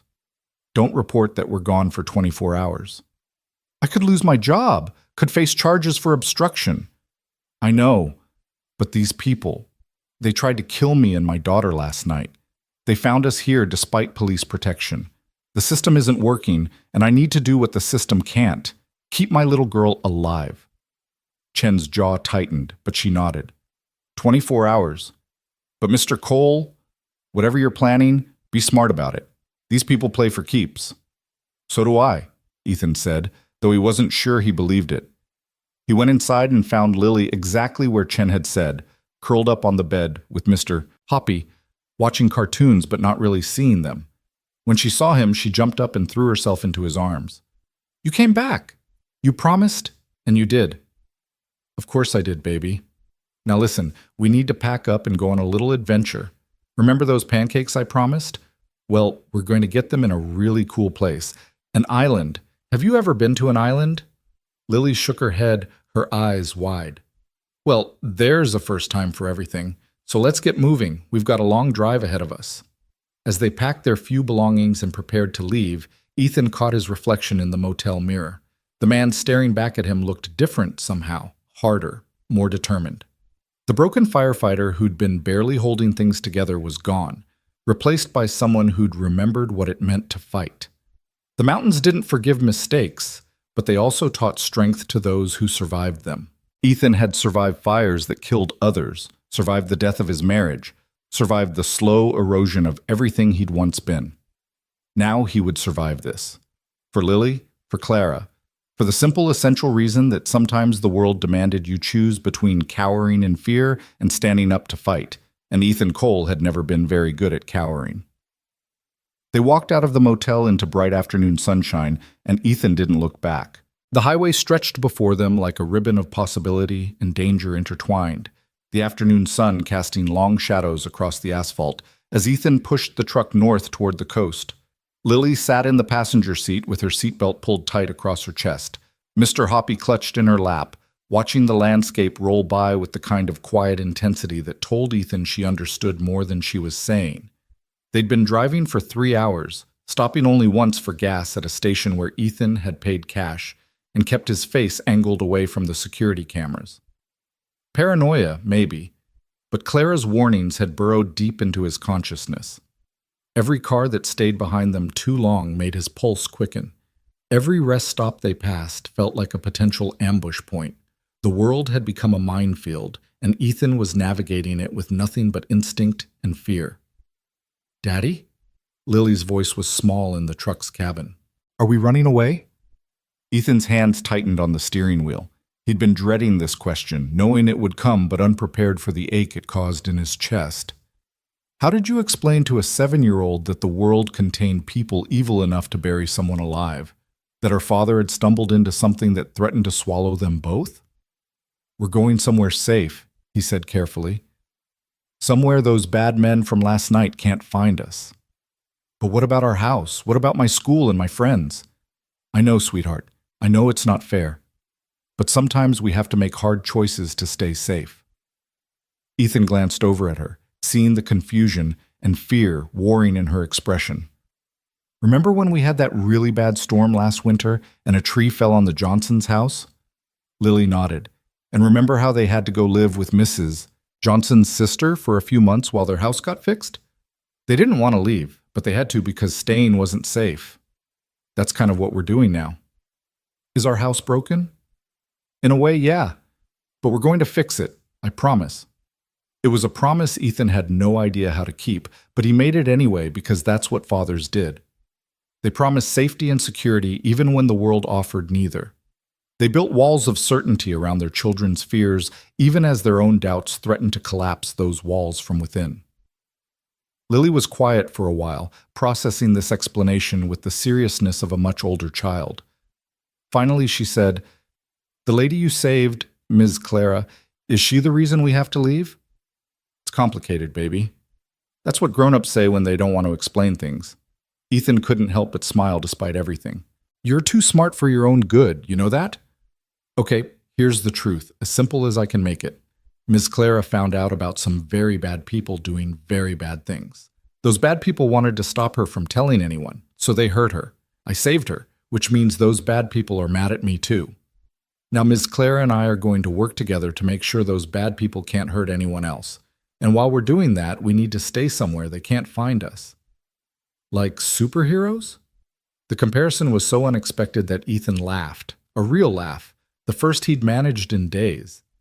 Yeah, I guess kind of like superheroes, except we don't have any powers and we're both pretty scared.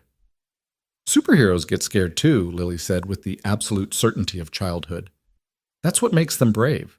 Mrs. Patterson told us that in class. She said being brave doesn't mean not being scared. It means being scared and doing the right thing anyway. Ethan felt his throat tighten with emotion.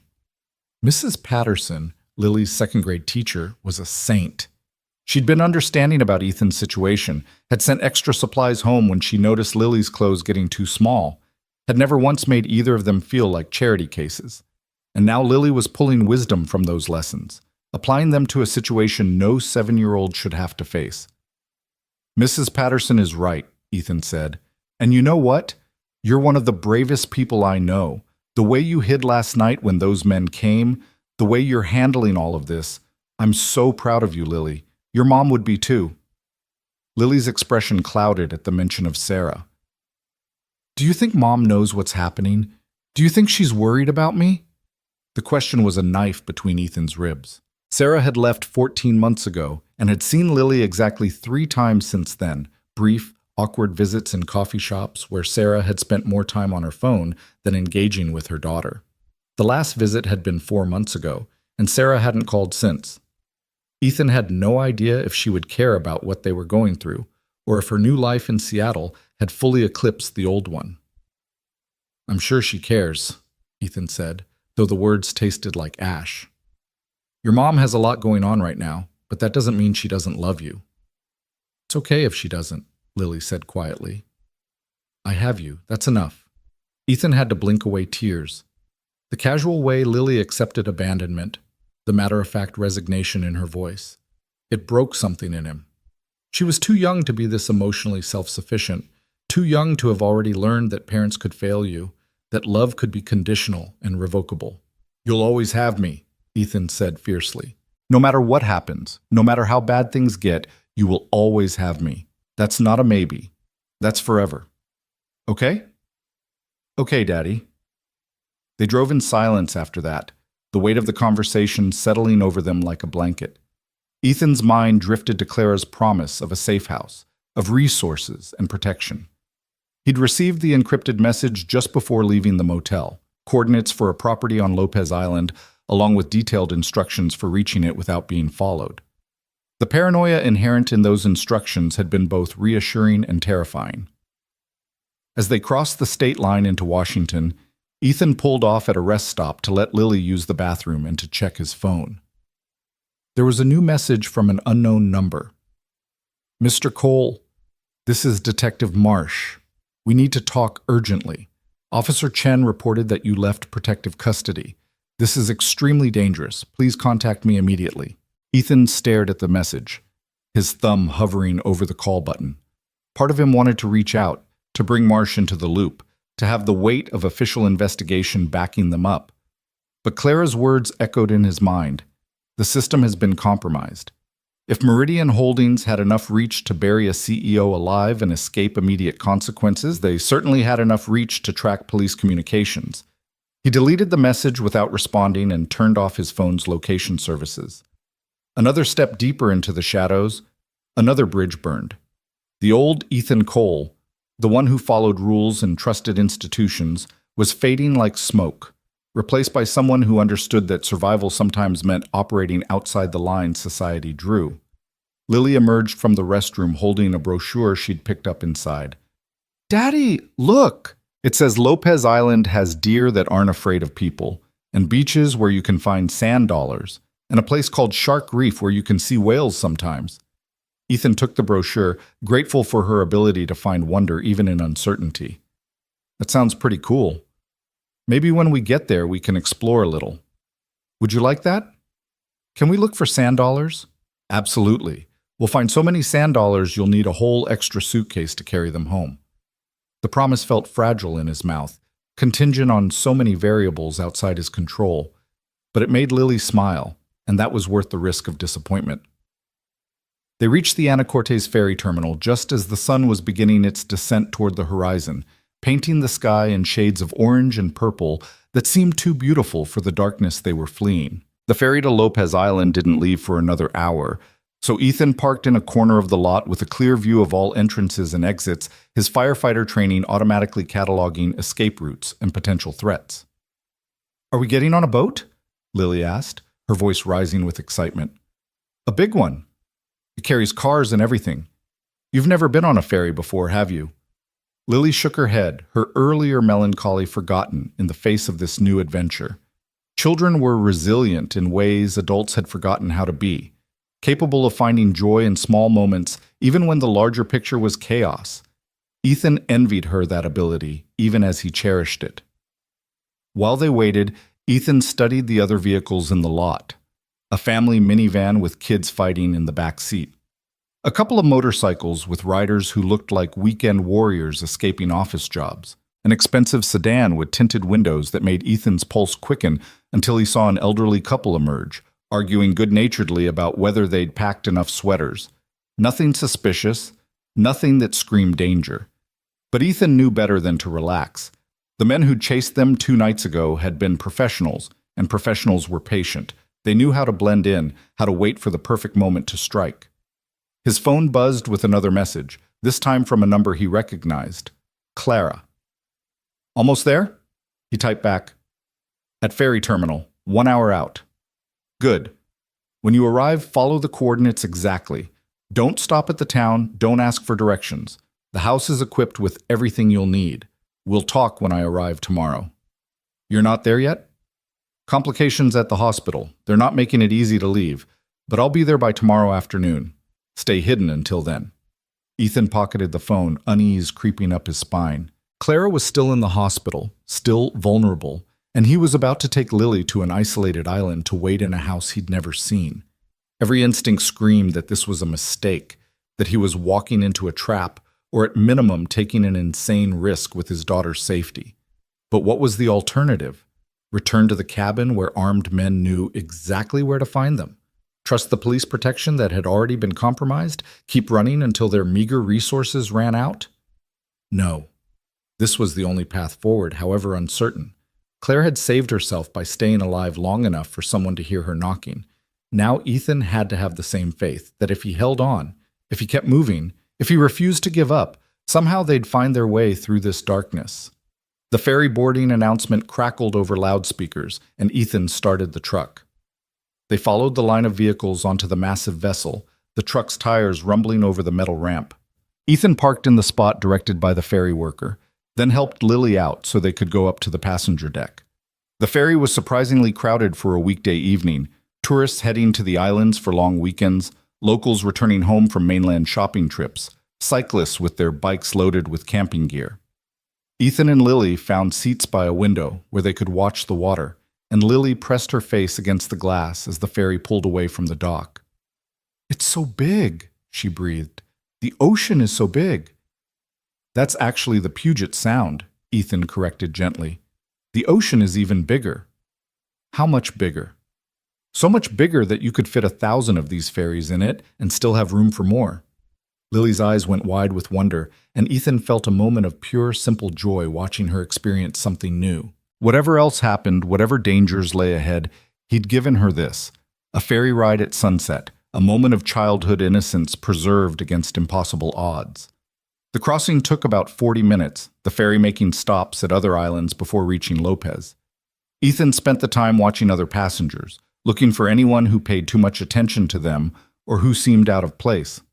An older man reading a thriller novel, a young couple taking selfies, a woman working on her laptop. All normal, all explicable. But Ethan's paranoia wouldn't quiet. He kept thinking about the man who'd come to the motel, the one Officer Chen had described with expensive boots and a security earpiece. That man had found them once. What was to stop him from finding them again? When the ferry docked at Lopez Island, Ethan and Lily returned to the truck and followed the line of vehicles off the boat. The island greeting them was everything the brochure had promised, forested and quiet, with narrow roads that wound between farms and forests. It felt like stepping back in time, to a slower, gentler version of the Pacific Northwest. Ethan pulled out the GPS coordinates Clara had sent and plugged them into his phone, then immediately regretted it. Using GPS meant creating a digital trail. He switched to the old paper map he kept in the glove compartment, translating the coordinates to a location on the island's southern shore, far from the main village. They drove through gathering darkness, passing farms where lights glowed warm in windows, and occasional deer grazed unconcerned by the roadside. True to the brochure, the deer barely looked up as they passed. Lily gasped with delight at each sighting, keeping count until she reached double digits. The road narrowed to barely more than a track as they approached Clara's safe house, trees pressing close on either side. Ethan's headlights caught a gate across the road, and he stopped, uncertain. But as he sat there, the gate swung open automatically, triggered by some sensor he couldn't see. He drove through, and in his rearview mirror he watched the gate close behind them. No turning back now. The house revealed itself gradually through the trees, a modern structure of glass and wood that somehow managed to feel both luxurious and camouflaged, built to blend into the forest around it. Solar panels gleamed on the roof, and Ethan could see security cameras positioned at strategic points. This wasn't just a house. It was a fortress disguised as a weekend retreat. He parked in front and sat for a moment, engine idling, studying the building. Lights were on inside, glowing through the large windows. Either Clara had remote control of the systems or someone was already here. "Is this where we're staying?" Lily asked. "It's like something from a movie." "Yeah, baby, this is it." Ethan killed the engine and grabbed the bag with their few belongings. "Stay close to me, okay? Let's make sure everything's safe before we get too comfortable." They approached the front door, which opened before Ethan could knock. A woman stood there, mid-50s, dressed in practical outdoor clothes, with silver-streaked hair pulled back in a bun and eyes that assessed Ethan and Lily with the cool efficiency of a professional. "Mr. Cole? I'm Margaret Reeves. Ms. Wexler asked me to prepare the house for your arrival and to stay on as security until she gets here tomorrow." She stepped aside, gesturing them in. "Please, come inside. You must be exhausted." Ethan hesitated. "How do I know Clara actually sent you?" Margaret smiled, a thin, knowing expression. "Smart. She said you'd be cautious. She told me to tell you that she still owes you 15 minutes. Does that mean anything to you?" It did. At the hospital, Clara had mentioned that Ethan found her with maybe 20 minutes of air left. If he'd been 15 minutes slower gathering firewood, she'd be dead. It was a detail that hadn't appeared in any police report, something only the two of them would know. "Okay," Ethan said, relaxing fractionally. "We're coming in." The interior of the safe house was stunning. Vaulted ceilings, large windows overlooking the forest, furniture that managed to be both comfortable and stylish. But what caught Ethan's attention were the security features barely hidden beneath the aesthetic veneer. Reinforced door frames, bulletproof glass, panic buttons positioned at strategic locations. This place was built to keep people safe from serious threats. "There are 3 bedrooms upstairs," Margaret said. "I've prepared 2 of them for you. The kitchen is fully stocked, and there's a playroom for your daughter with books and games. The security system is state-of-the-art, motion sensors, cameras, and direct alerts to Ms. Wexler's private security team. You're safe here." Lily tugged on Ethan's sleeve. "Can I go see the playroom?" Ethan looked to Margaret, who nodded. "Up the stairs, second door on the left. You'll see the toys through the window." Lily took off at a run, her resilience and adaptability once again astonishing Ethan. Within seconds, he heard her delighted exclamation as she discovered whatever treasures Clara had stocked the room with. "She's been through a lot," Margaret observed. "Ms. Wexler briefed me on the situation, what you both witnessed, what you've been through. It's remarkable you're handling it as well as you are." "I'm not sure I'd call this handling it," Ethan said. "More like barely keeping my head above water." "That's still swimming. A lot of people would have drowned by now." Margaret moved to the kitchen and began preparing tea with the ease of someone comfortable in any environment. "Ms. Wexler also asked me to go over security protocols with you. There are panic buttons in every room. Press 1 and armed response will be here in under 10 minutes. Don't open the door for anyone you don't recognize. Don't leave the property without notifying me first. And most importantly, don't use your personal phone for anything. There's a secure line in the office if you need to make calls."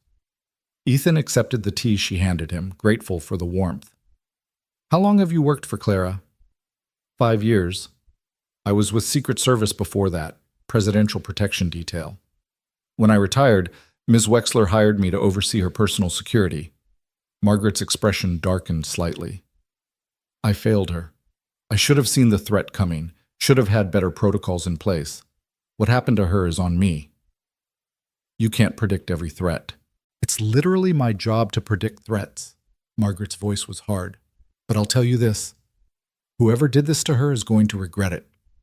Miss Wexler is not the forgiving type, and neither am I. There was something almost comforting about Margaret's cold determination. Ethan had spent the past 2 days feeling alone and overwhelmed, but here was someone who clearly knew what she was doing, who was prepared to fight back against the forces arrayed against them. These people, Meridian Holdings, they're powerful, Ethan said. Clara told me they have government connections, resources, people willing to kill. How do we fight that? The same way you fight any bully, by exposing them. Miss Wexler has been gathering evidence for months, building a case that can't be ignored or suppressed. She has documents, recordings, financial trails that prove what Meridian has been doing. All she needs now is to get that evidence to the right people without being killed in the process. And where do I fit into this? Margaret studied him over her tea.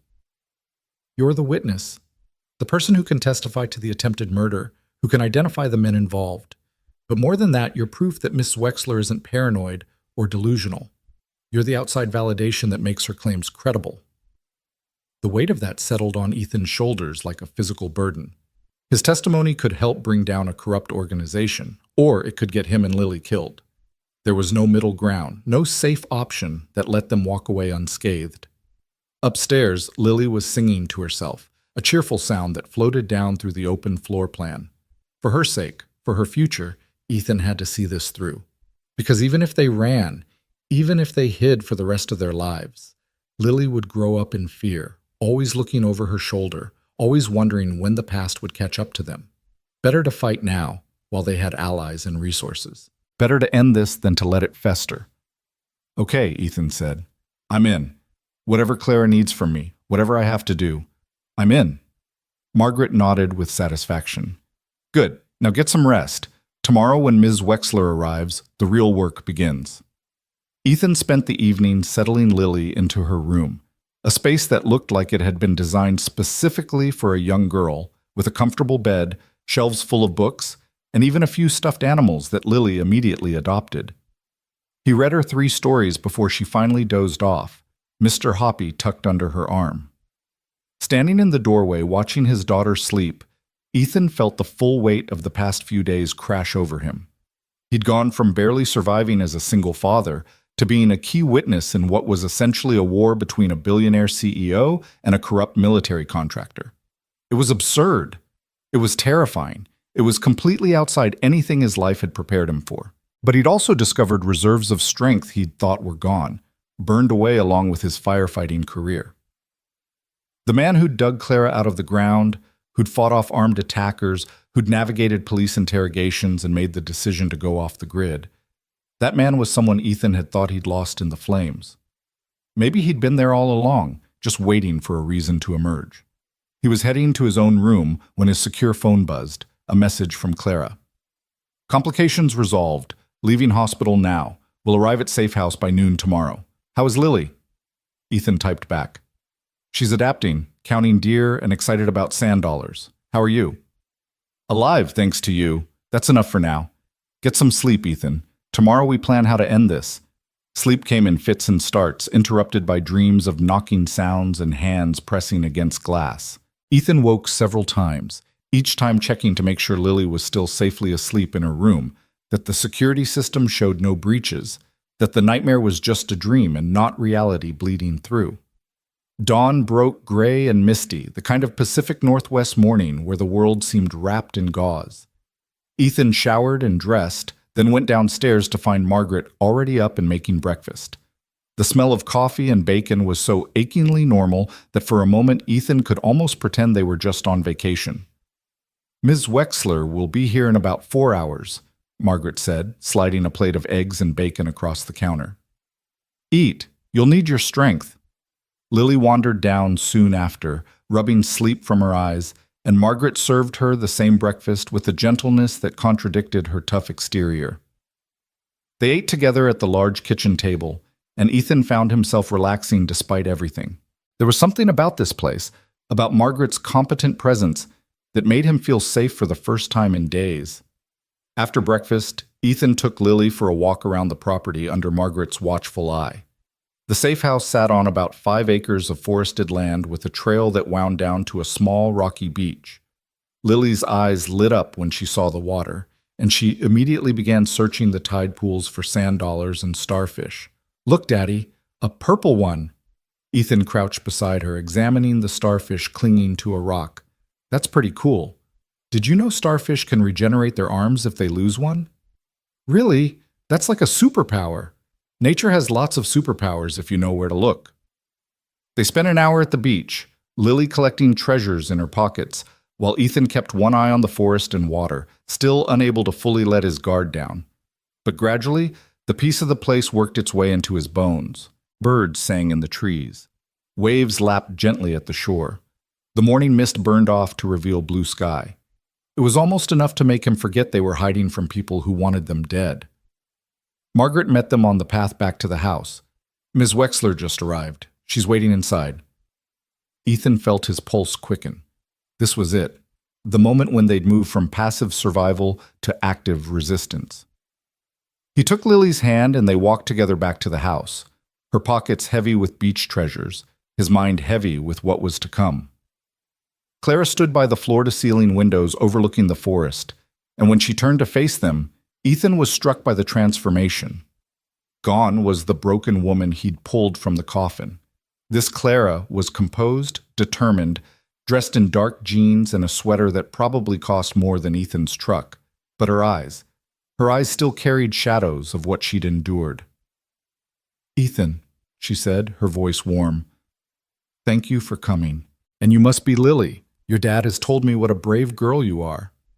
Lily hid partially behind Ethan's leg, suddenly shy. "Hi.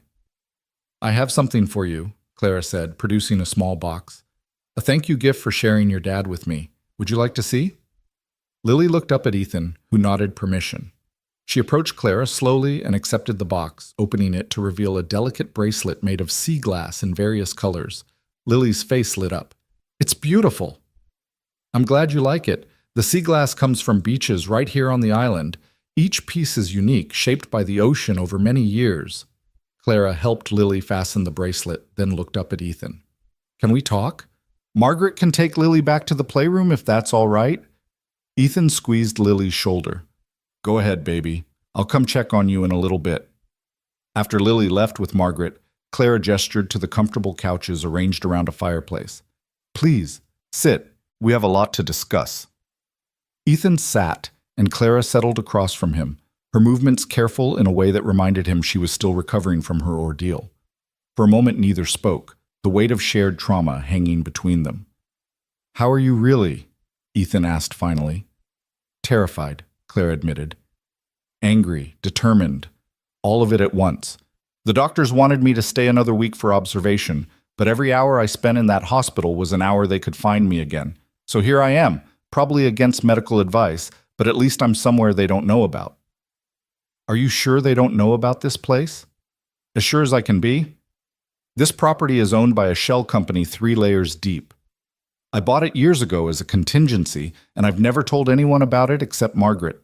No paper trail, no digital footprint. It's as close to invisible as you can get in the modern world." Ethan wanted to be reassured, but he'd learned enough about Meridian Holdings to know they had resources beyond normal comprehension. "Clara, at the hospital you told me about what you found. The illegal arms deals, the money laundering. But what exactly do you have? What proof?" Clara stood and walked to a safe hidden behind a painting. Of course there was a safe, Ethan thought, and retrieved a small hard drive. Everything. Financial records showing wire transfers to sanctioned countries, communications between Meridian executives and foreign agents, video footage of weapons shipments. It's all here, and it's all authenticated and encrypted. This drive represents years of their illegal operations. Why haven't you already gone public with it?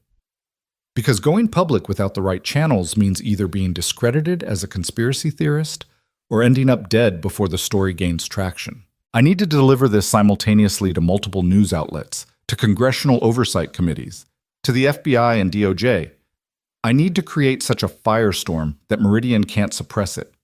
Clara set the hard drive on the coffee table between them like it was a live grenade. But I can't do that if I'm dead, which is why they tried to bury me. And now? Now we have something they don't expect. You. A credible witness to attempted murder who has no connection to me or my company. Someone who can testify to what they did, who can put faces to the men involved. Combined with this evidence, your testimony makes the entire case airtight. Ethan stared at the hard drive, understanding the magnitude of what Clara was proposing. You want me to testify in front of Congress? Or in court? Both, probably. I want to destroy Meridian Holdings so completely that no one will ever think about doing what they did.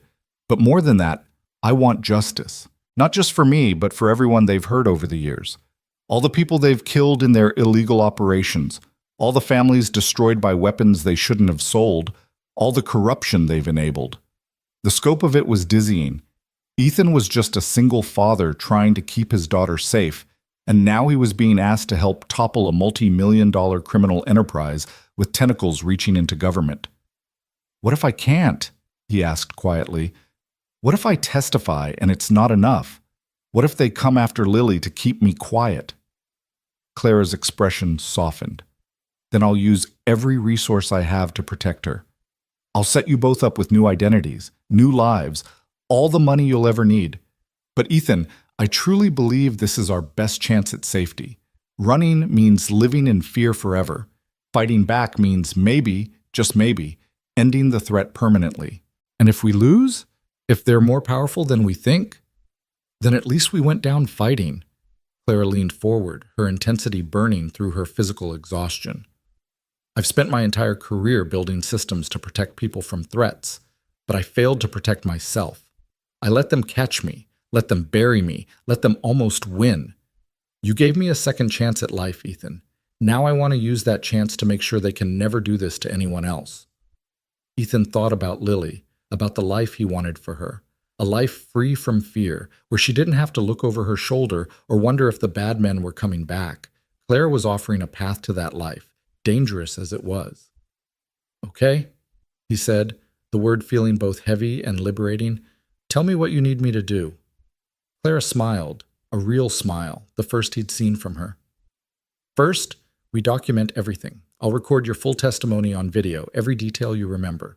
Then we coordinate with journalists I trust, with my contacts at the FBI who aren't compromised, with congressional staffers who've been investigating military contractors. We build an overwhelming case. How long will that take?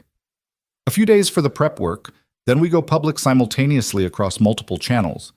After that, Clara's smile turned grim. After that, all hell breaks loose, and we'd better be somewhere very safe when it does. Margaret returned then, Lily in tow. We have a situation. Perimeter sensors just picked up a vehicle approaching on the access road. No one should know about this road. The piece shattered like glass. Ethan was on his feet instantly, moving toward Lily. Clara grabbed the hard drive and moved toward the safe. How far out? Clara demanded. 2 minutes, maybe less. Do we evacuate? Margaret shook her head. The access road is the only way out. If they're hostile, we'd be driving straight into them. Better to ford up here. The house is designed for this. Ethan picked up Lily, who'd gone very quiet and still in his arms. What do we do? Safe room, Clara said, pointing to a door Ethan had assumed led to a closet.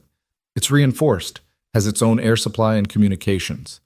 If they breach the house, you take Lily there and lock yourselves in. Margaret and I will handle the rest. I'm not hiding while you fight, Ethan protested. You're protecting your daughter, Margaret said firmly. That's not hiding. That's the most important job here. Through the windows, Ethan could see headlights approaching through the trees. His heart hammered against his ribs. After everything, the escape from the cabin, the ferry ride, the false sense of safety, they'd been found anyway. Clara moved to a control panel and tapped a series of commands. Heavy steel shutters began descending over the windows with a mechanical whir. Lights flickered to backup systems. The house was transforming from a peaceful retreat into the fortress it had always been designed to be.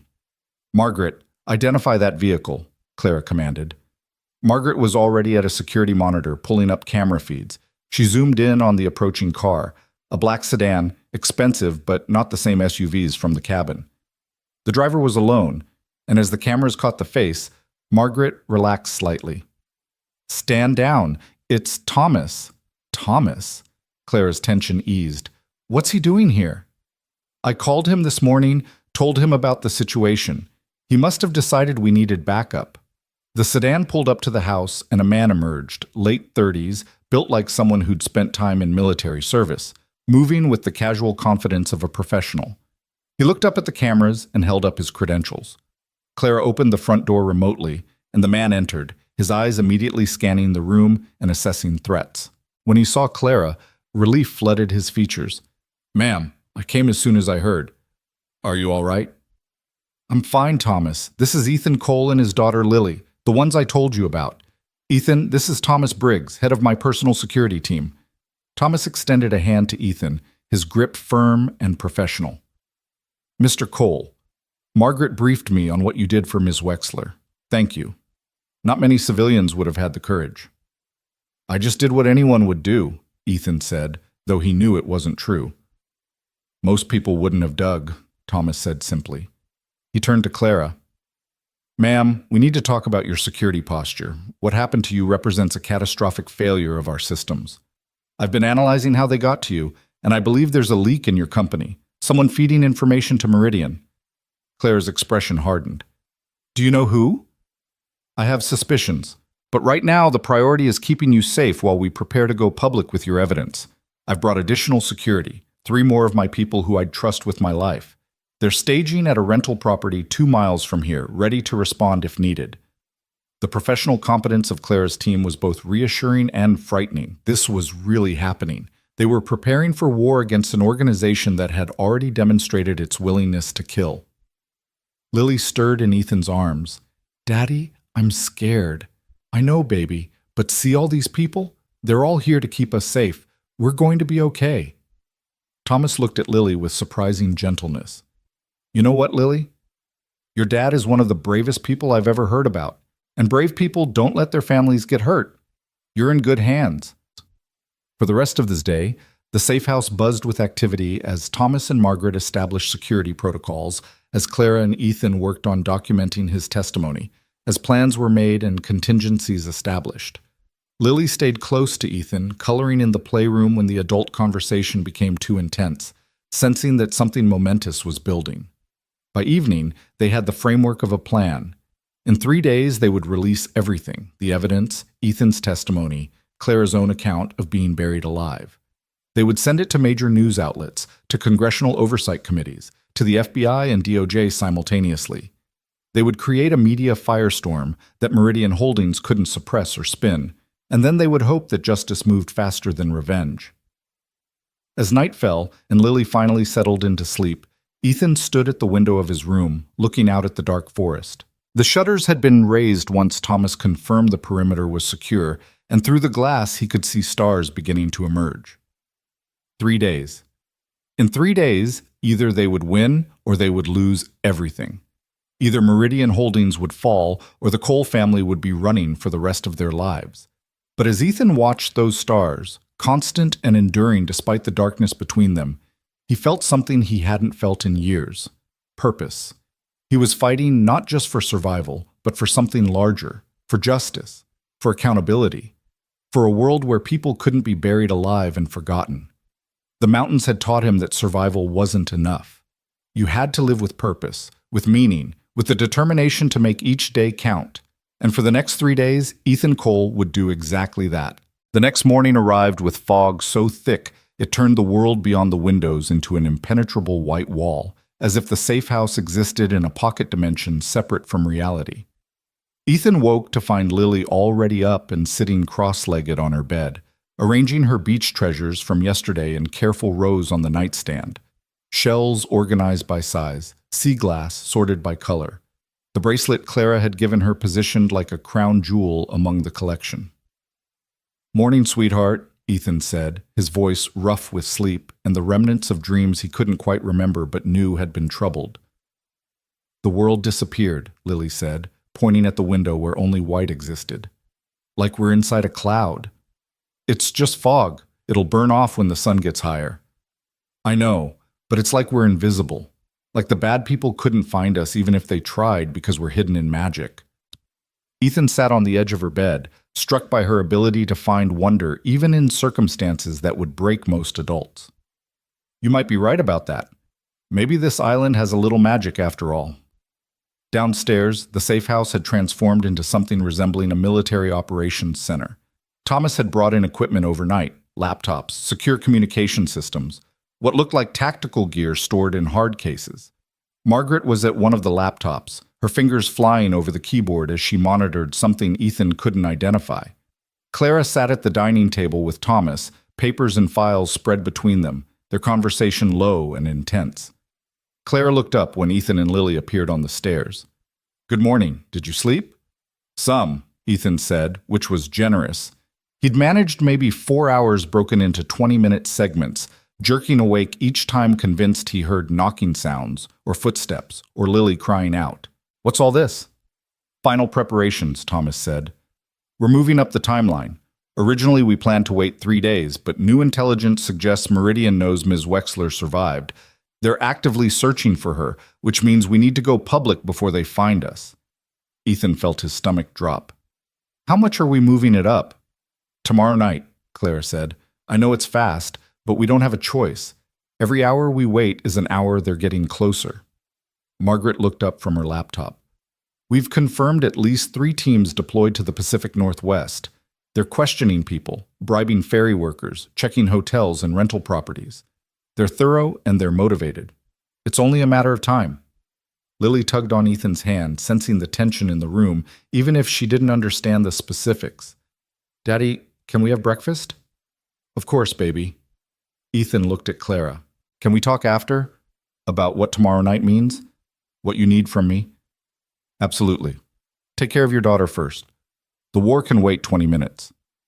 Ethan made pancakes while Lily sat at the kitchen counter and told him elaborate stories about the sea glass in her bracelet, where each piece had come from, what adventures it had experienced before the ocean had tumbled it smooth. Her imagination was boundless, turning simple debris into treasures with histories spanning decades and continents. Ethan let her words wash over him, grateful for the normalcy of making breakfast and listening to his daughter's stories, even as part of his mind churned through everything that needed to happen in the next 36 hours. After Lily was settled in the playroom with a movie, Ethan returned to the dining table where Clara had cleared away everything except a tablet and a small stack of folders. She looked exhausted, dark circles under her eyes that makeup couldn't quite hide, but her determination burned as bright as ever. "How much do you know about how the news cycle works?" Clara asked. Ethan shook his head. "Not much. I watch the local news sometimes, but that's about it." "Then let me give you the crash course. In the modern media environment, timing is everything. Release a story at the wrong moment and it gets buried under other news. Release it right and it explodes across every platform simultaneously." Clara pulled up a calendar on her tablet. "Tomorrow night, we're releasing everything at 8 p.m. Eastern Time. That's 5 p.m. here, right as the evening news cycles are starting. We're coordinating with 4 major newspapers, 3 network news divisions, 2 online investigative journalism outlets, and sending the full evidence package to 6 different congressional committees." "All at once?" "All at once. That's the only way to make sure it can't be suppressed. Meridian has influence over individual news organizations and politicians, but they can't control everyone simultaneously. By the time they realize what's happening, the story will be everywhere." Thomas joined them, setting down a laptop showing what looked like a presentation. "We've also prepared a video statement from you, Mr. Cole. Your testimony about finding Ms. Wexler, the chase, the men who tried to kill you. It's powerful stuff. Combined with her story and the documentary evidence, it creates a narrative that's impossible to ignore." Ethan had recorded that testimony yesterday, sitting in front of a camera and walking through every detail of that night in the woods. It had been harder than he'd expected, reliving those moments, seeing them through the lens of how others would perceive them. But Clara had been right that his perspective as a complete outsider, someone with no stake in corporate warfare or government contracts, gave the story a credibility it wouldn't otherwise have. "What happens after we release everything?" Ethan asked. "What's the response going to be?" Clara and Thomas exchanged a glance, and Ethan knew he wasn't going to like the answer. Chaos, Clara said bluntly. Meridian will deny everything, claim the evidence is fabricated, attack our credibility. They'll deploy their lawyers and PR firms and political connections. The media will become a battlefield, with some outlets believing us and others defending Meridian. Congressional hearings will be scheduled. The FBI will open investigations. It'll be a feeding frenzy. And during all that chaos, we stay hidden, Thomas said, right here or at other safe locations I've prepared. Because while the legal and political machinery slowly grinds toward justice, Meridian will be trying to silence the witnesses. That means you, Ms. Wexler, and anyone else who can testify against them. For how long? Weeks, probably, maybe months, until enough people in power have seen the evidence and committed to prosecuting that Meridian understands killing witnesses would only make things worse. Thomas's expression was grim. It's going to be a difficult period, but if we can survive it, if we can stay alive and out of their reach until the legal process locks them down, we win. Ethan thought about Lily, about asking a 7-year-old to live in hiding for weeks or months, unable to go to school or see friends or live any semblance of a normal life. The cost of doing the right thing kept getting higher. There's another option, Clara said quietly. I can release everything without your testimony, just my evidence, my story. You and Lily can disappear. New identities, new life, all the resources you need to start over somewhere safe. You've already done more than anyone could ask. The offer was tempting, so tempting that Ethan felt it in his bones like a physical pull. He could take Lily and run, let Clara fight this battle on her own, protect his daughter from the worst of what was coming. But he knew he couldn't. Because running meant Lily would grow up knowing her father had walked away when things got hard, had chosen safety over justice. And what kind of lesson was that?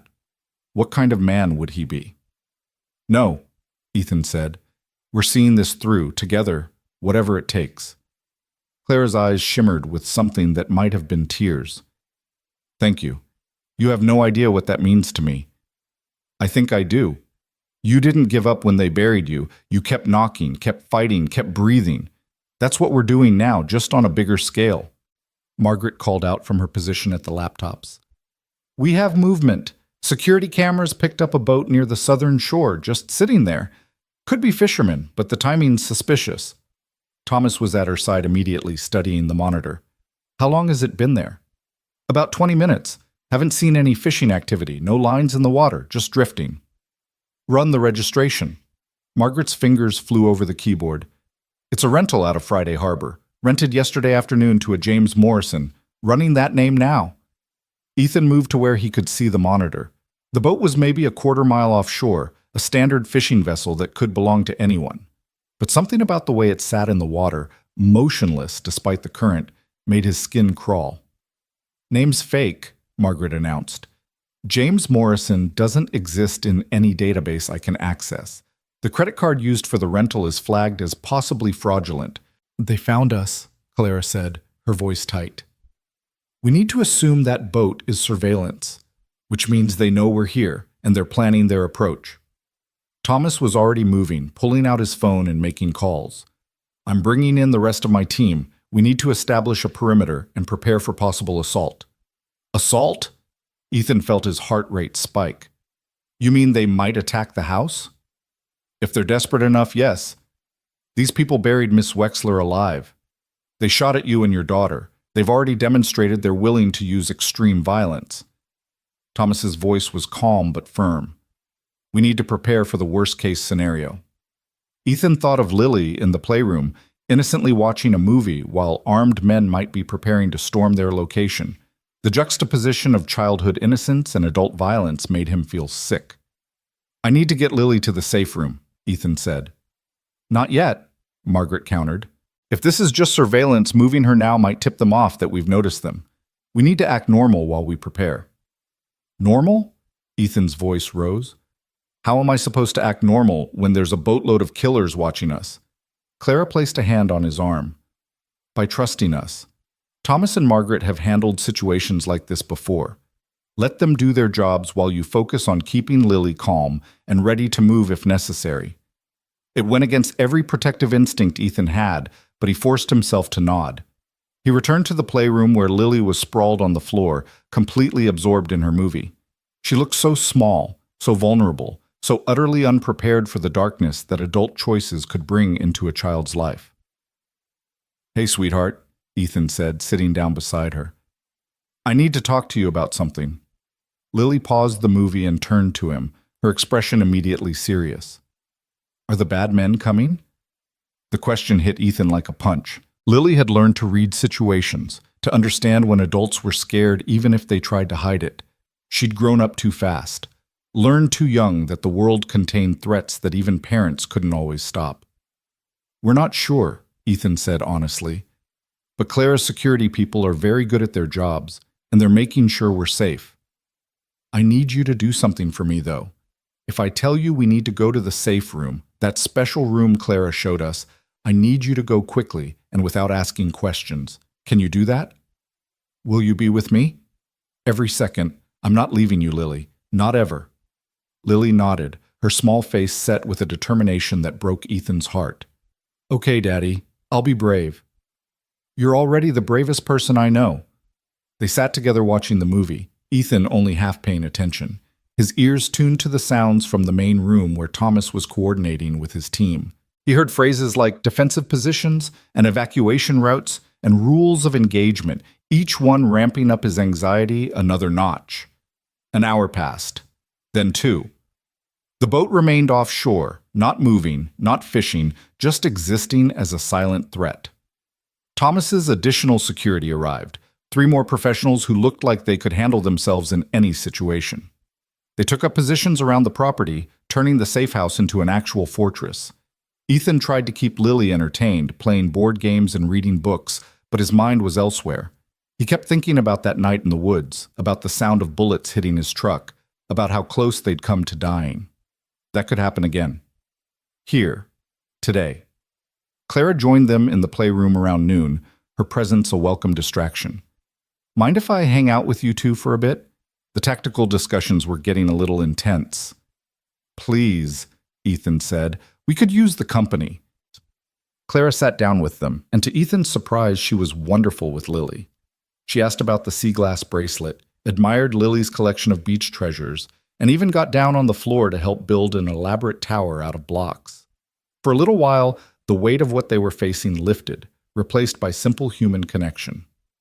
"You're good with kids," Ethan observed. Claire's expression flickered with something sad. "I always wanted children. But building a company takes everything you have. I kept telling myself there would be time later, after the business was stable, after I'd achieved certain goals. And then suddenly I was 37 and single and running a company worth hundreds of millions, and the opportunity had passed. It's not too late. Maybe. If I survive this." Clara helped Lily place another block on the increasingly precarious tower. "You know what being buried alive teaches you? That all the money and success and achievement in the world means nothing if you die alone in the dark. The only thing I thought about in that coffin was regret. All the things I'd sacrificed in pursuit of goals that suddenly seemed meaningless." "But you also built something that matters," Ethan said. "Your company protects people, keeps them safe from threats. That's not meaningless." "No, but I lost balance. Let the work become everything at the expense of relationships, family, life itself." Clara watched Lily carefully position a block. "You have something precious here, Ethan. Don't let anyone take that from you. Don't let the pursuit of justice or revenge or anything else cost you what really matters." Before Ethan could respond, Margaret's voice cut through the house. "We have multiple vehicles approaching. Fast. 3 trucks, coming up the access road." The tower of blocks tumbled as Ethan jerked to his feet. Clara was right behind him, her face pale but composed. They reached the main room where Thomas had pulled up security feeds showing 3 large trucks barreling toward the house. "Safe room, now," Thomas commanded. "Margaret, lockdown protocols. Everyone else, defensive positions." Ethan scooped up Lily and ran for the safe room, Clara right behind them. The door was hidden in what looked like a wall panel, and it swung open at Clara's touch to reveal a small but well-equipped space. Reinforced walls, its own air system, communication equipment, and enough supplies to last days if necessary. "Inside," Clara urged, but Ethan hesitated. "You're coming too, right?" In a moment. I need to help Thomas with the security systems. Get Lily settled, and I'll be right there. Ethan wanted to argue, wanted to insist they all go in together, but Lily was crying now, frightened by the sudden panic, and his first duty was to her. He carried her inside the safe room and set her down on the small cot against one wall. It's okay, baby. We're safe in here. Nothing can hurt us. Through the open door, he could see chaos in the main room. Thomas and his team were moving with military precision, weapons drawn, communicating in rapid shorthand. Margaret was at the security controls, her face illuminated by multiple monitors showing the approaching trucks. The trucks screeched to a halt outside the house. Men poured out, 6, 8, 10 of them, all armed, all moving with the coordination of a trained assault team. They wore tactical gear but no identifying marks, their faces partially obscured by dark glasses and ball caps. One of them raised a bullhorn. Clara Wexler, we know you're in there. Come out peacefully, and no one else needs to get hurt. Thomas positioned himself by the reinforced door, his weapon ready but not visible through the armored windows. They're not getting in without serious explosives. The question is whether they have that kind of firepower. Even if they do, police response time is 20 minutes, Margaret said. I've already triggered the silent alarm. Local sheriff and state police are en route. The man with the bullhorn tried again. Ms. Wexler, you're only making this harder on yourself. We just want to talk, to hear your side of things. Come out and we can resolve this peacefully. They're lying, Clara said flatly. They're here to kill everyone and destroy the evidence. That's the only way this ends for them. Ethan pulled Lily close, covering her ears even though he knew she could still hear everything. This was a nightmare, the exact scenario they'd tried so hard to avoid. But they were trapped now. No way out except through the armed men surrounding the house. One of the attackers approached the front door, carrying something in his hands. Thomas tensed. Breaching charge! Everyone down! The explosion was deafening even through the reinforced walls. Lily screamed, and Ethan covered her body with his own as debris and sound washed over them. When he looked up, smoke filled the main room, but the door had held, dented and scorched, but still intact. Return fire, Thomas commanded, and suddenly the safe house erupted with the sound of gunshots. Thomas's team fired through reinforced gun ports designed into the walls, laying down suppressive fire that forced the attackers to take cover behind their trucks. Clara, get in the safe room now, Thomas shouted. But Clara was at the security controls with Margaret, doing something on the laptop that Ethan couldn't see. Not yet. I'm uploading everything to the cloud, to backup servers they can't access. If we die here, the evidence survives. Upload faster! The attackers regrouped and opened fire on the house, bullets pinging off reinforced windows and walls. The sound was like being inside a hailstorm made of metal and death. One of Thomas's team members took a hit, the bullet penetrating through a gun port and catching him in the shoulder. He went down hard, and another team member dragged him away from the line of fire. 57% uploaded, Clara announced, her voice steady despite the chaos. We don't have time for 100%. Thomas fired another burst through the gun port. Get in that safe room. Ethan couldn't just sit there anymore. He settled Lily on the cot, looked her in the eyes, and said, Stay right here. Don't move. Don't make a sound. I'll be right back. Daddy, no. I have to help them, baby. I love you. He left her there, every instinct screaming at him to stay, but unable to remain passive while people fought to protect them. He ran to where the wounded security guard lay, pressing his hands against the shoulder wound to slow the bleeding. His firefighter first aid training kicked in, muscle memory guiding his actions. 73%, Clara called out. Another explosion rocked the house, a second breaching charge, this one on the back door. Thomas split his team, sending 2 to cover the new threat while he maintained the front. They're trying to flank us, Margaret said, her voice tight. If they breach both doors simultaneously, they won't. Thomas's certainty was absolute.